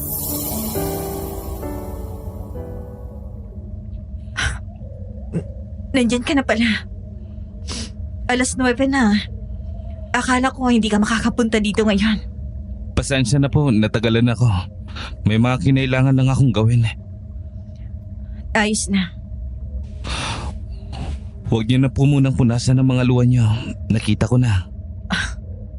Pasensya ka na sa naabutan mo. Hindi ko lang napigilan ang sarili ko. Hindi ko naman po kayo hinuhusgahan. Naiintindihan ko po ang nararamdaman niyo ngayon. Alam kong sobrang hirap nito para sa inyo. Oo. Buhay pa nga si Rico. Pero pakiramdam ko, parang nawala na siya sa akin. Kinuha na siya ng kadiliman. Hindi po kayo dapat nakakaramdam ng ganito. Kung pwede ko lang tanggalin ang lahat ng sakit na nararamdaman niyo ngayon, gagawin ko. Nagsalubong ang mga mata namin at nakita ko sa kanya ang concern niya para sa akin. Bigla niyang hinaplos ang pisngi ko. Gusto ko sanang tanggalin ang kamay niya sa mukha ko, pero hindi ko kayang saktan na naman siya. At masyado akong mahina noong oras na yon kaya hinayaan ko siya. Pero nagulat na lang ako nang pinaglapit na naman niya ang mga labi namin. Napapikit ako at kumapit ako sa mga bisig niya. Hindi ko maintindihan ang sarili ko noong oras na yon. Wala na nga siguro ako sa sarili ko noon dahil tuluyan na ako nagpadala sa kahinaan ko. Natagpuan ko na lang kasi ang sarili ko na tumutugon sa halik niya. Tinulak niya ako pahiga sa sofa at muling hinalikan. Hindi ko na po ididetalye ang lahat, pero nakakahiyamang aminin.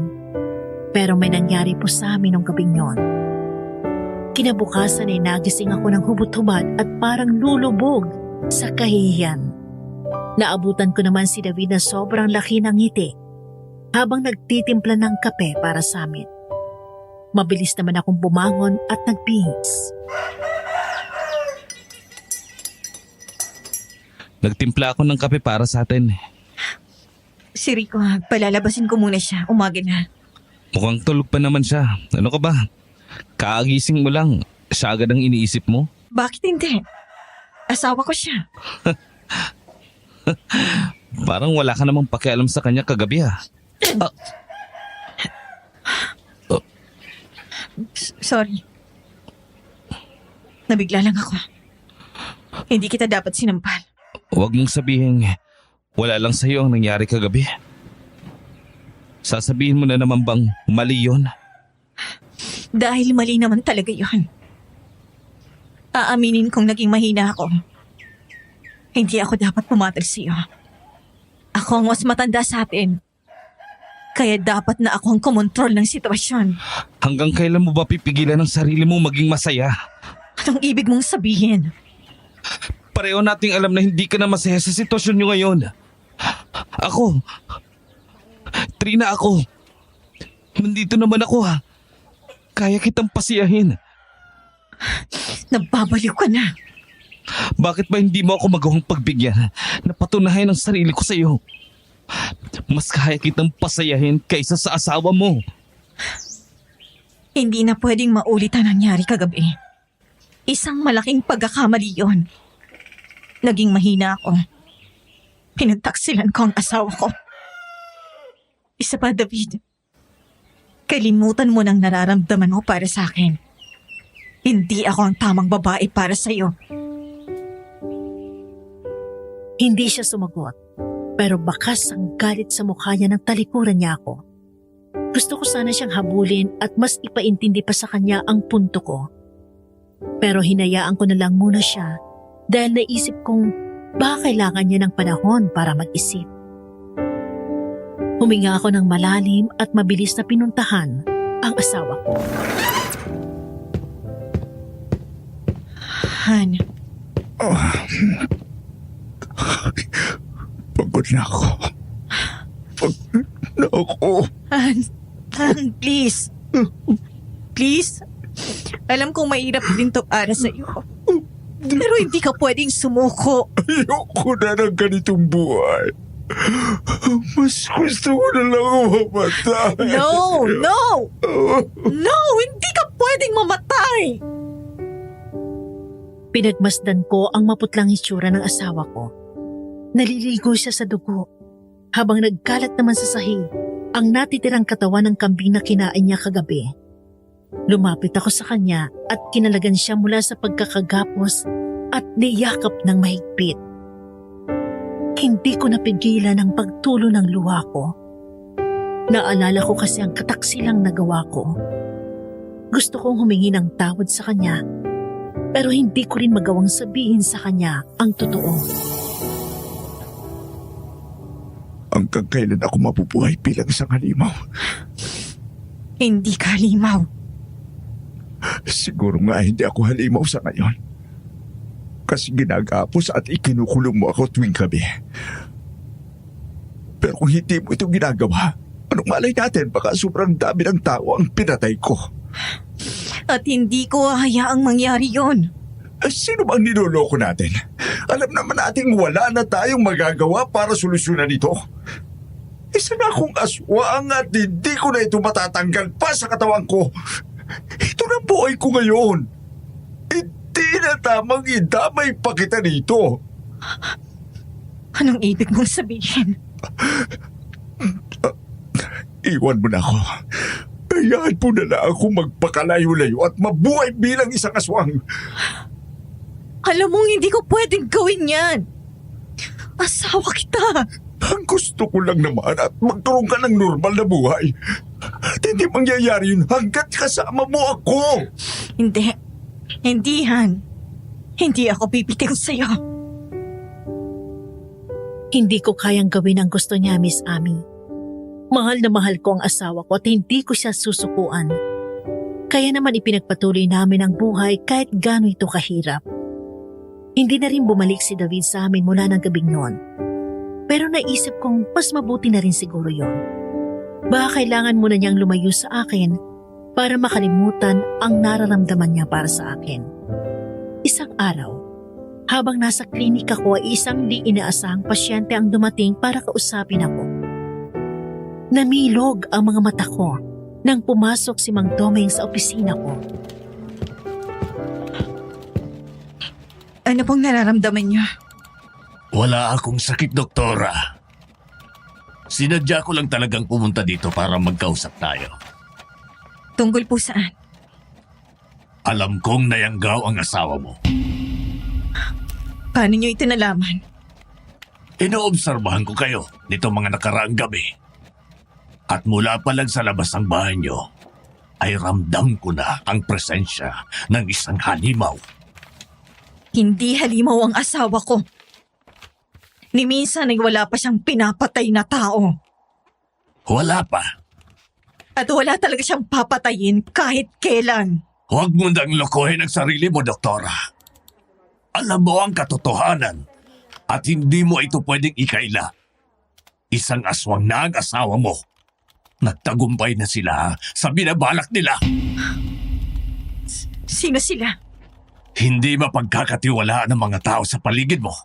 Si Lusing. Isa siyang aswang. At ang pamangkin niyang si David, kasabwat niya ito.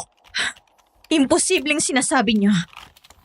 Si David pa mismo ang nakipaglaban sa mga aswang.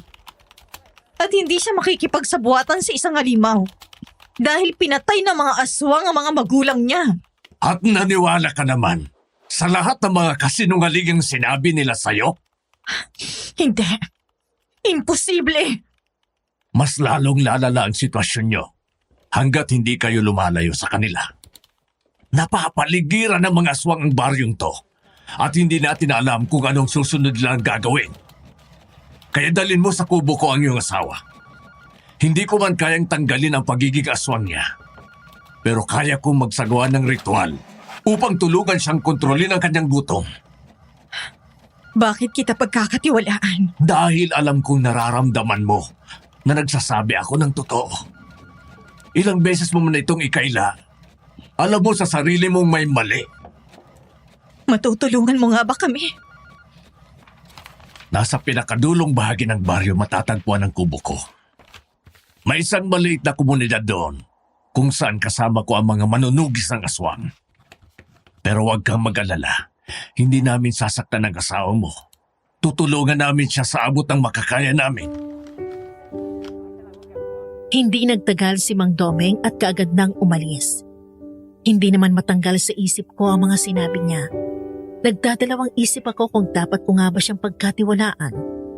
Pero aaminin kong tama siya. Dahil sa loob-loob ko, may nagsasabi sa akin na may mali sa mga nangyayari. Na para bang may tinatago sina Aling Lusing at David sa amin. Kaya naman sinabi ko sa asawa kong tungkol dito. Nasa kwarto na kami noon at tinatali ko na siya.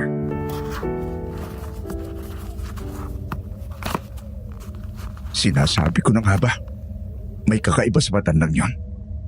Nakita ko siya sa klinik at iba siya kung makatitig sa akin.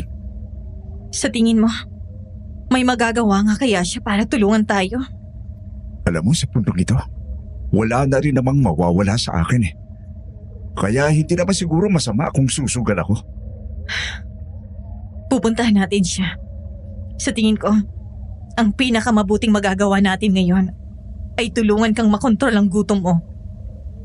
Para kahit papano, mabalik natin sa normal ang buhay mo. Sa totoo lang, hindi na ako umaasa ngayon. Pero walang mawawala kung susubukan natin. Nagdesisyon kaming pagkatiwalaan ang sinabi ni Mang Domeng. Kaya naman mabilis kaming umalis ng bahay bago pa magdilim. Sumakay kami sa kotse, sa backseat umupo si Rico habang nakagapos pa rin. Hindi kasi namin alam kung anong pwedeng mangyari, kaya mas mabuti nang makasiguro. Masama ang panahon at saktong bumuhos ng malakas ang ulan nang lumabas kami ng bahay. Pero hindi na kami umatras dahil ayaw na naming maantala pa ito. Huminga ako ng malalim habang nagmamaneho ng kotse. Mahigpit ang hawak ko sa manibela habang tinitingnan ang asawa ko sa backseat. Napansin kong hindi siya mapakali. Malapit na kasing dumilim ang paligid, kaya anumang oras ay magiging aswang na siya. Bilisan mo, Han. Nararamdaman kong malapit na akong maging aswang. Kumapit ka lang. Malapit na nating marating ang dulo ng baryo. Yung mga tao sa labas, kinikilabutan ako sa mga titig nila. Mukhang mga kagaya ko sila. At alam nila kung ano ang gagawin natin. Tama nga siguro si Mang Domeng. Napapaligiran ng aswang ang baryong ito. Bilisan na natin. Namilog po ang mga mata ko nang mapansin ko na parang hinahabol kami ng mga aswang sa labas. Nagpanik ako nang makita ang galit at desperasyon sa mukha nila. Wala silang pakialam kahit basang-basa na sila sa malakas na ulan. Siguro'y nasa 5 aswang rin ang humahabol sa amin noon. Mas binilasan ko ang pagmamaneho. Pero nahirapan ako dahil halos hindi ko na makita ng maayos ang daan. Pero hindi pa rin ako huminto dahil alam kong papatayin nila kami. Oras na maabutan nila kami. Hindi nagtagal ay narating na rin namin ang pinakadulong bahagi ng baryo. Kagaya ng sinabi ni Mang Domeng, ay may maliit na komunidad nga doon. At sinalubong kami ng mga kalalakihan at kababaihan na may dalang kanya-kanyang sandata. Sobrang tapang po nilang tingnan at parabang handang-handang makipaglaban. Huminto naman ang mga aswang na kanina'y humahabol sa amin.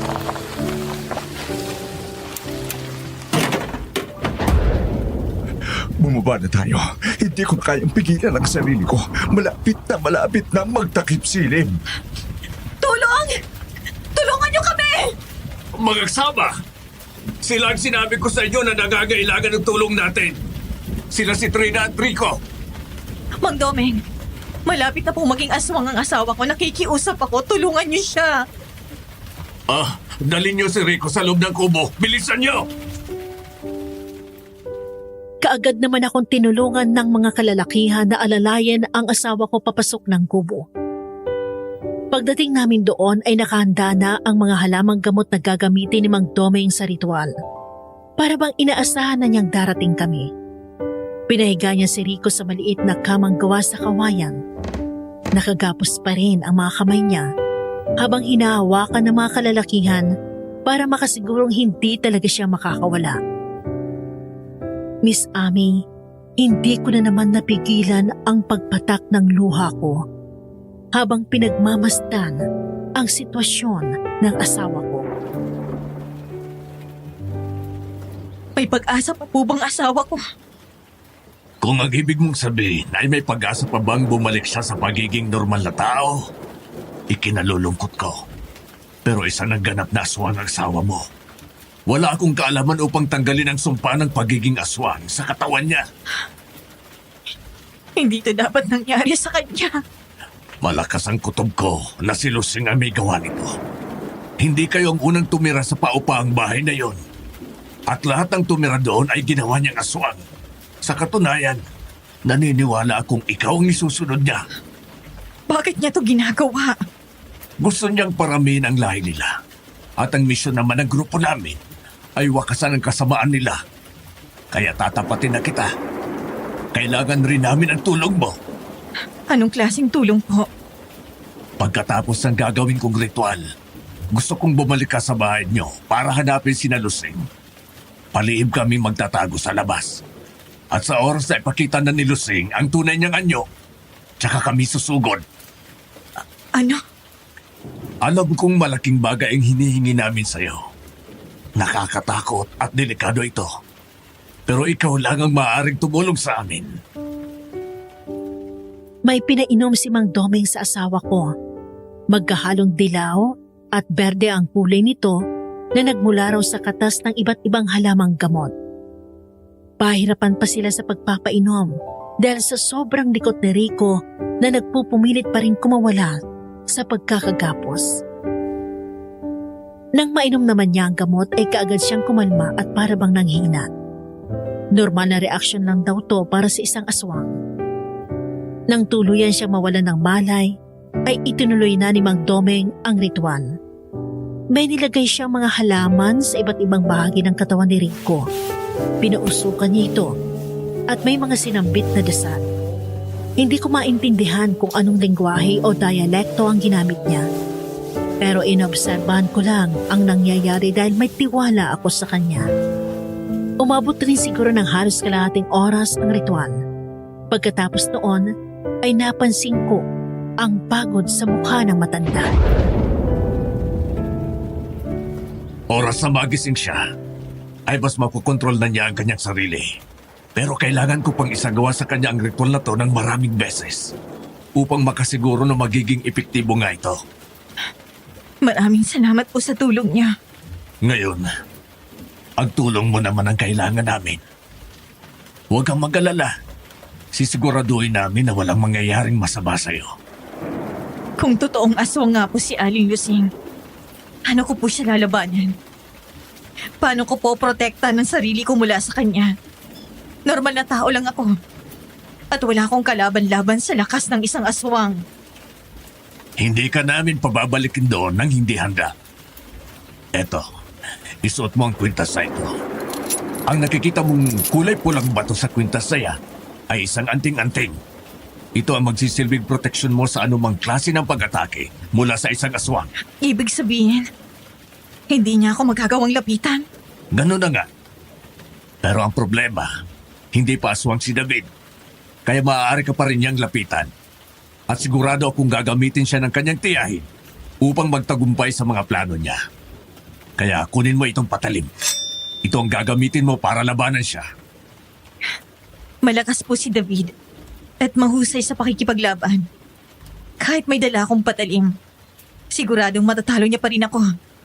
Mga aswang nga napapatumba niya ng walang kahirap-hirap. Ako pa kaya na isang pangkaraniwang tao lang? Pangkaraniwang tao na may suot na anting-anting. Ito ang magbibigay sa'yo ng pambihirang lakas at liksi. Isa pa, oras na dumating na sila sa bahay niyo at pinakita na ni Lusing ang tunay niyang anyo. Papasok agad kami ng mga kasamaan ko para kalabanin sila. Kaya hindi ka dapat na matakot. Huminga ako ng malalim at marahang tumango. Aaminin kong may pag-aalinlangan pa rin ako. Pero kung ito lang ang paraan upang makatulong ako sa kanila, gagawin ko. Hindi ko na hinintay pang gumising ang asawa ko. Ang sabi kasi ni Mang Domeng ay bukas ng umaga pa siya magigising. Pinabantayan niya ito sa mga kababaihan dahil lahat ng mga lalaki ay sasama sa kanya upang kalabanin si Aling Lusing. Sumakay naman ako sa kotse at mag-isang umuwi ng bahay. Abot-abot ang kaba ko habang bumibiyahe. Hindi ko kasi alam kung ano ang pwede kong asahan pagdating ko sa bahay. Walang tao nang makarating ako sa amin. Namatay rin ang kuryente dahil sa masamang panahon. Dumiretso ako sa kusina at nag-ilaw ng kandila. Pero laking gulat ko nang naabutan ko doon si Aling Lusing na nakatayo at nakatitig ng masama sa akin.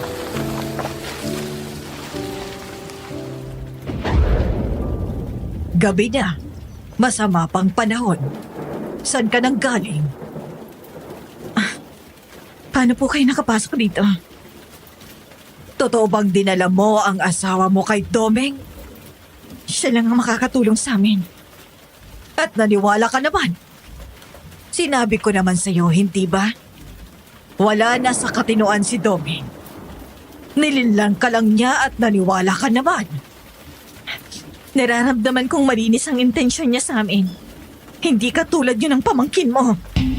Pagkatapos ng lahat ng ginawa namin para sa'yo, ito ang sasabihin mo? Wala kang utang na loob. Sabihin mo sa akin ang totoo. Aswang ka ba, Aling Lusing? Aswang ba ang mga nasa baryong ito? Kayo bang humawa sa asawa ko? Tama ka. Aswang nga ako. At ang karamihan sa mga nandito. Pero sa totoo lang, wala naman talaga sa plano ko na gawing aswang ang iyong asawa. Kaya lang nakiusap sa akin ang pamangkin ko. Sa kauna-unahang pagkakataon kasi ay umibig siya. At alam mo naman siguro na ikaw yon, hindi ba? Kaya mo ginawang aswang si Rico ay para masirang pagsasama namin.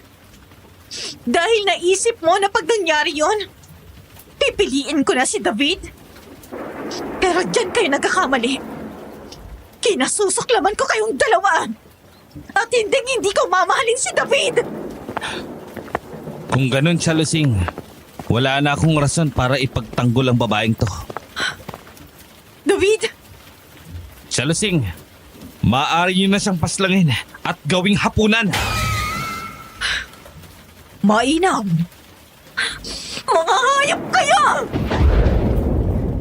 Tumalim ang mga mata ni Aling Lusing at humaba ang kanyang mga kuko. Hindi siya nag-aksaya ng panahon at kaagad na sinugod ako. Mabuti na lang at mabilis din ako nakaiwas. Tama ang sinabi ni Mang Domeng. May kakaiba nga sa suot kong kwintas. Hindi kasi pangkaraniwan ang pinamanas kong bilis at liksi. Mukha nakita ni Aling Lusing ang suot ko kaya bumakas ang galit sa kanyang mukha. May suot siyang anting-anting. Hindi ko siya magawang lapitan. Sigurado akong binigay yan ng walang kwentang matanda na yun. Kayo ang mga walang kwenta. Mga salot kayo sa mundong to. Puro kasamaan lang ang meron kayo. Hindi naman sana tayo abot sa puntong to kung pinili mo lang sana ako kaysa sa asawa mo. Kahit kailan ay hindi kita mamahalin, David. Walang karapatang makatanggap ng pagmamahal ang isang halimaw na katulad mo. Bawiin mo yung sinabi mo. Galit na galit niya akong sinugod. Pero bago pa man siya makalapit sa akin, ay tinutukan ko na siya ng patalim. Natigilan naman siya habang unti-unti akong umaatras. Sinundan pa rin niya ako. Nag-aapoy ang mga mata niya na parabang determinado talagang wakasan ang buhay ko. Inilabas niya rin ang sarili niyang patalim at muling tinangkang sugurin ako. Muntik na niya akong tamaan pero nakaiwas ako. Dahil dito, mas lalo lang nag-alab ang galit niya sa akin. Muli siyang sumubok at sa pagkakataong ito ay nadaplisan na niya ako. Nagtamo ako ng maliit na sugat sa kaliwang braso ko.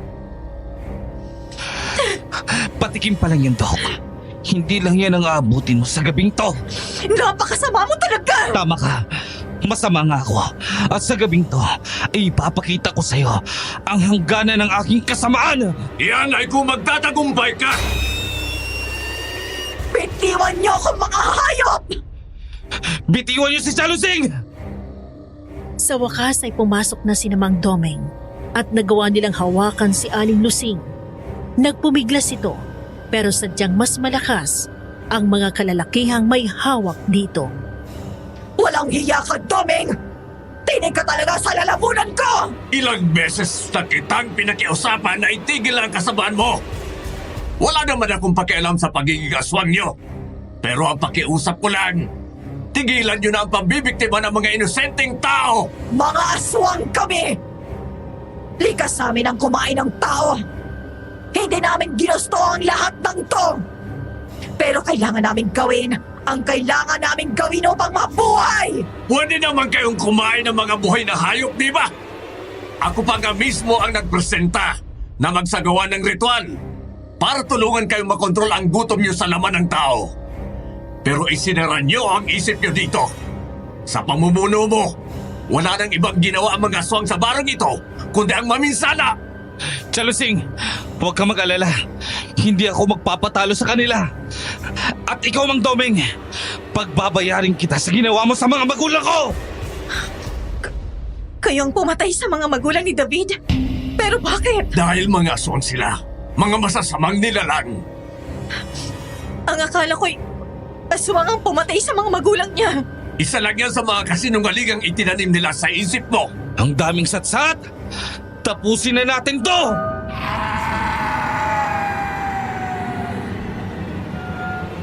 Buong tapang na sinugod ni David si Mang Domeng at talagang namangha ako sa pinakitang lakas ng matandang albularyo sa kabila ng edad niya. Bawat pag-atake ni David ay naiiwasan niya ng walang kahirap-hirap. Hindi nagtagal ay napansin kong hinihingal na siya at humihina na ang kilos. Kaya naman kinuha ko na ang pagkakataong ito para ako na mismo ang tumapos ng kasamaan niya. Habang nakatuon ang atensyon sa pagsugod kay Mang Domeng ay lumapit ako sa kanya at mabilis na sinaksak siya mula sa kanyang likuran. Trina! Walang hiya ka! Kulang pa to sa ginawa niyo sa aming mag-asawa. Pagbabayaran yung lahat ng ginawa niyo! Hindi pa tayo tapos! David! Hindi! Hindi ito pwede! Mang Domeng! May pakiusap po ako sa inyo. Ano yun? Gusto kong paslangin niyo si Aling Lusing sa harap mismo ni David. Hayop ka, Trina! Hayop ka! Mas hayop kayo! Mga halimaw! Halatang nagulat si Mang Domeng sa gusto kong mangyari. Pero noong oras na yon ay nilamon na ako ng galit. Niloko nila kami. Pinaniwalang mabubuti silang tao. At dahil pinagkatiwalaan namin sila ay nasira ang buhay namin. Nagkatinginan si Mang Domeng, parang hindi sigurado kung pagbibigyan nila ako sa gusto ko. Pero hindi na ako nakapaghintay. Kaya ako mismo ang lumapit kay Aling Lusing at dire-diretsyong sinaksak ang kanyang liig ng maraming beses.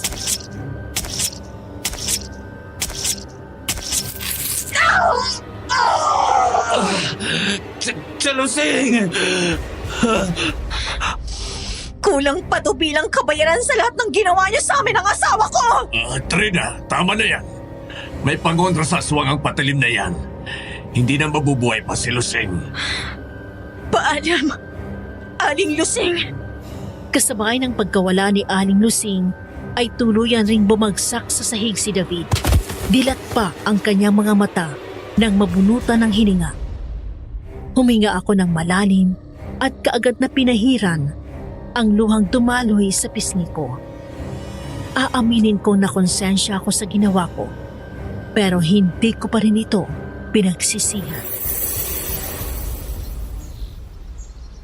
Han, makinig ka sa akin. Ito ang mas makabubuti para sa atin. Paano makabubuti ang paghihiwalay natin? Tanggapin na natin ang realidad, Han. Isa na akong aswang at hindi na babalik pa sa dati ang buhay natin.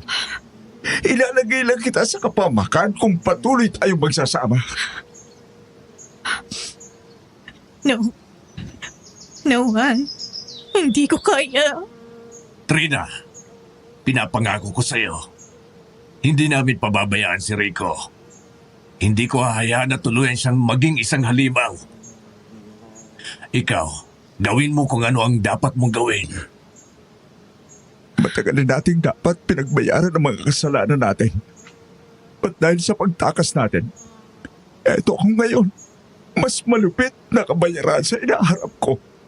Kaya naniniwala akong kailangan mo ring harapin ang resulta ng mga nagawa natin. Susuko na ako sa mga otoridad. Mahirap. Pero ito ang tamang gawin. Mahal na mahal kita, Han. Mahal na mahal kita. At tandaan mo, kahit na magkalayo tayo, kailanman ay hindi ka mawawala sa puso ko. Ikaw lang ang tanging babaeng mamahalin ko. Ako rin na. Kailanman ay hindi ako titigil na mahalin ka. Nagyakapan kami mag-asawa habang parehong umiiyak. Tama ang sinabi ng asawa ko. Pinagbayaran na niya ang kasalanan niya. Kaya tama lang na ako din ay magbayad na sa mga kasalanan ko. Hindi ko ito matatakasan habang buhay. Kaya masakit man sa dibdib, napilitan akong iwan siya kina Mang Domeng para bumalik sa Maynila. At dito ko nga nakumpirma na pinaghahanap na pala talaga ako ng pulisya. Kinausap ko muna ang pamilya ko at sinabi sa kanila ang buong katotohanan. Hindi naging madali para sa kanila na tanggapin ito. Pero hinarap namin ang pagsubok na to bilang isang pamilya. Sinamahan ako ng mga magulang ko sa presinto para isuko ang sarili ko sa mga pulis. Hinarap ko ang mga magulang ng mga naging pasyente namin ng asawa ko at tinanggap ko ang lahat ng galit nila sa akin. Hindi ko sila masisi kung halos patayin na nila ako dahil malaki naman talaga ang kasalanan ko sa kanila. Miss Amy, hanggang ngayon ay nasa kulungan pa rin ako at pinagbabayaran ang mga kasalanan ko. At oo, sinulat ko ang kwentong ito habang nakakulong. Ang pamangkin ko na isa sa mga listeners nyo ang magpapadala nito para maibahagi ko sa nakararami ang aking nakakapangilabot na karanasan. Umaasa akong darating ang araw na muli kami magtatagpo ng aking asawa. Ni hindi ko alam kung buhay pa siya ngayon o wala na. Pero sa nakalipas na mga taon, ay ramdam ko pa rin ang pagmamahal niya sa akin. Maraming salamat po sa opportunity na to at umaasa akong mapipili niyo ang kwentong ito. More power sa inyong programa at God bless us all. Isang kwentong puno ng leksyon na naman ang narinig natin. Ito ang gusto ko sa mga kwento natin dito. Bukod sa nakakatakot na, may mga makabuluhang aral pa tayong natututunan. Ito ang patunay na ang bawat kasalanan ay kailangang pagbayaran. Hindi natin pwedeng takbuhan ang consequences ng mga bagay na ginawa natin. Kasi sabi nga nila, may karma at kakatok ito sa pintuan mo kahit magtago ka man. Mabuti na lang at aminado din si Sander sa mga pagkakamali nila. Sana rin ay may natutunan siya dahil dito. Sander, alam kong hindi mo ito maririnig dahil nasa kulungan ka. Pero sana'y makarating sa iyo itong mensahe ko sa pamamagitan ng iyong pamangkin. Huwag kang titigil na magdasal at patuloy kang humingi ng tawad sa Diyos. Hangad ko rin ang iyong peace of mind at sana'y nasa mabuting kalagayan rin ang iyong asawa. Kayo, aming dear listeners, ano kaya sa tingin niyo ang nangyari kay Rico? Buhay pa kaya siya ngayon? Nagawa nga kaya niyang kontrolin ang kanyang pagiging aswang? At ano naman ang mga natutunan mo sa kwentong napakinggan natin ngayon? Share niyo naman ang sagot niyo sa comment section at babasahin ko ang mga ito. Maraming salamat sa pakikinig at magandang araw sa ating lahat.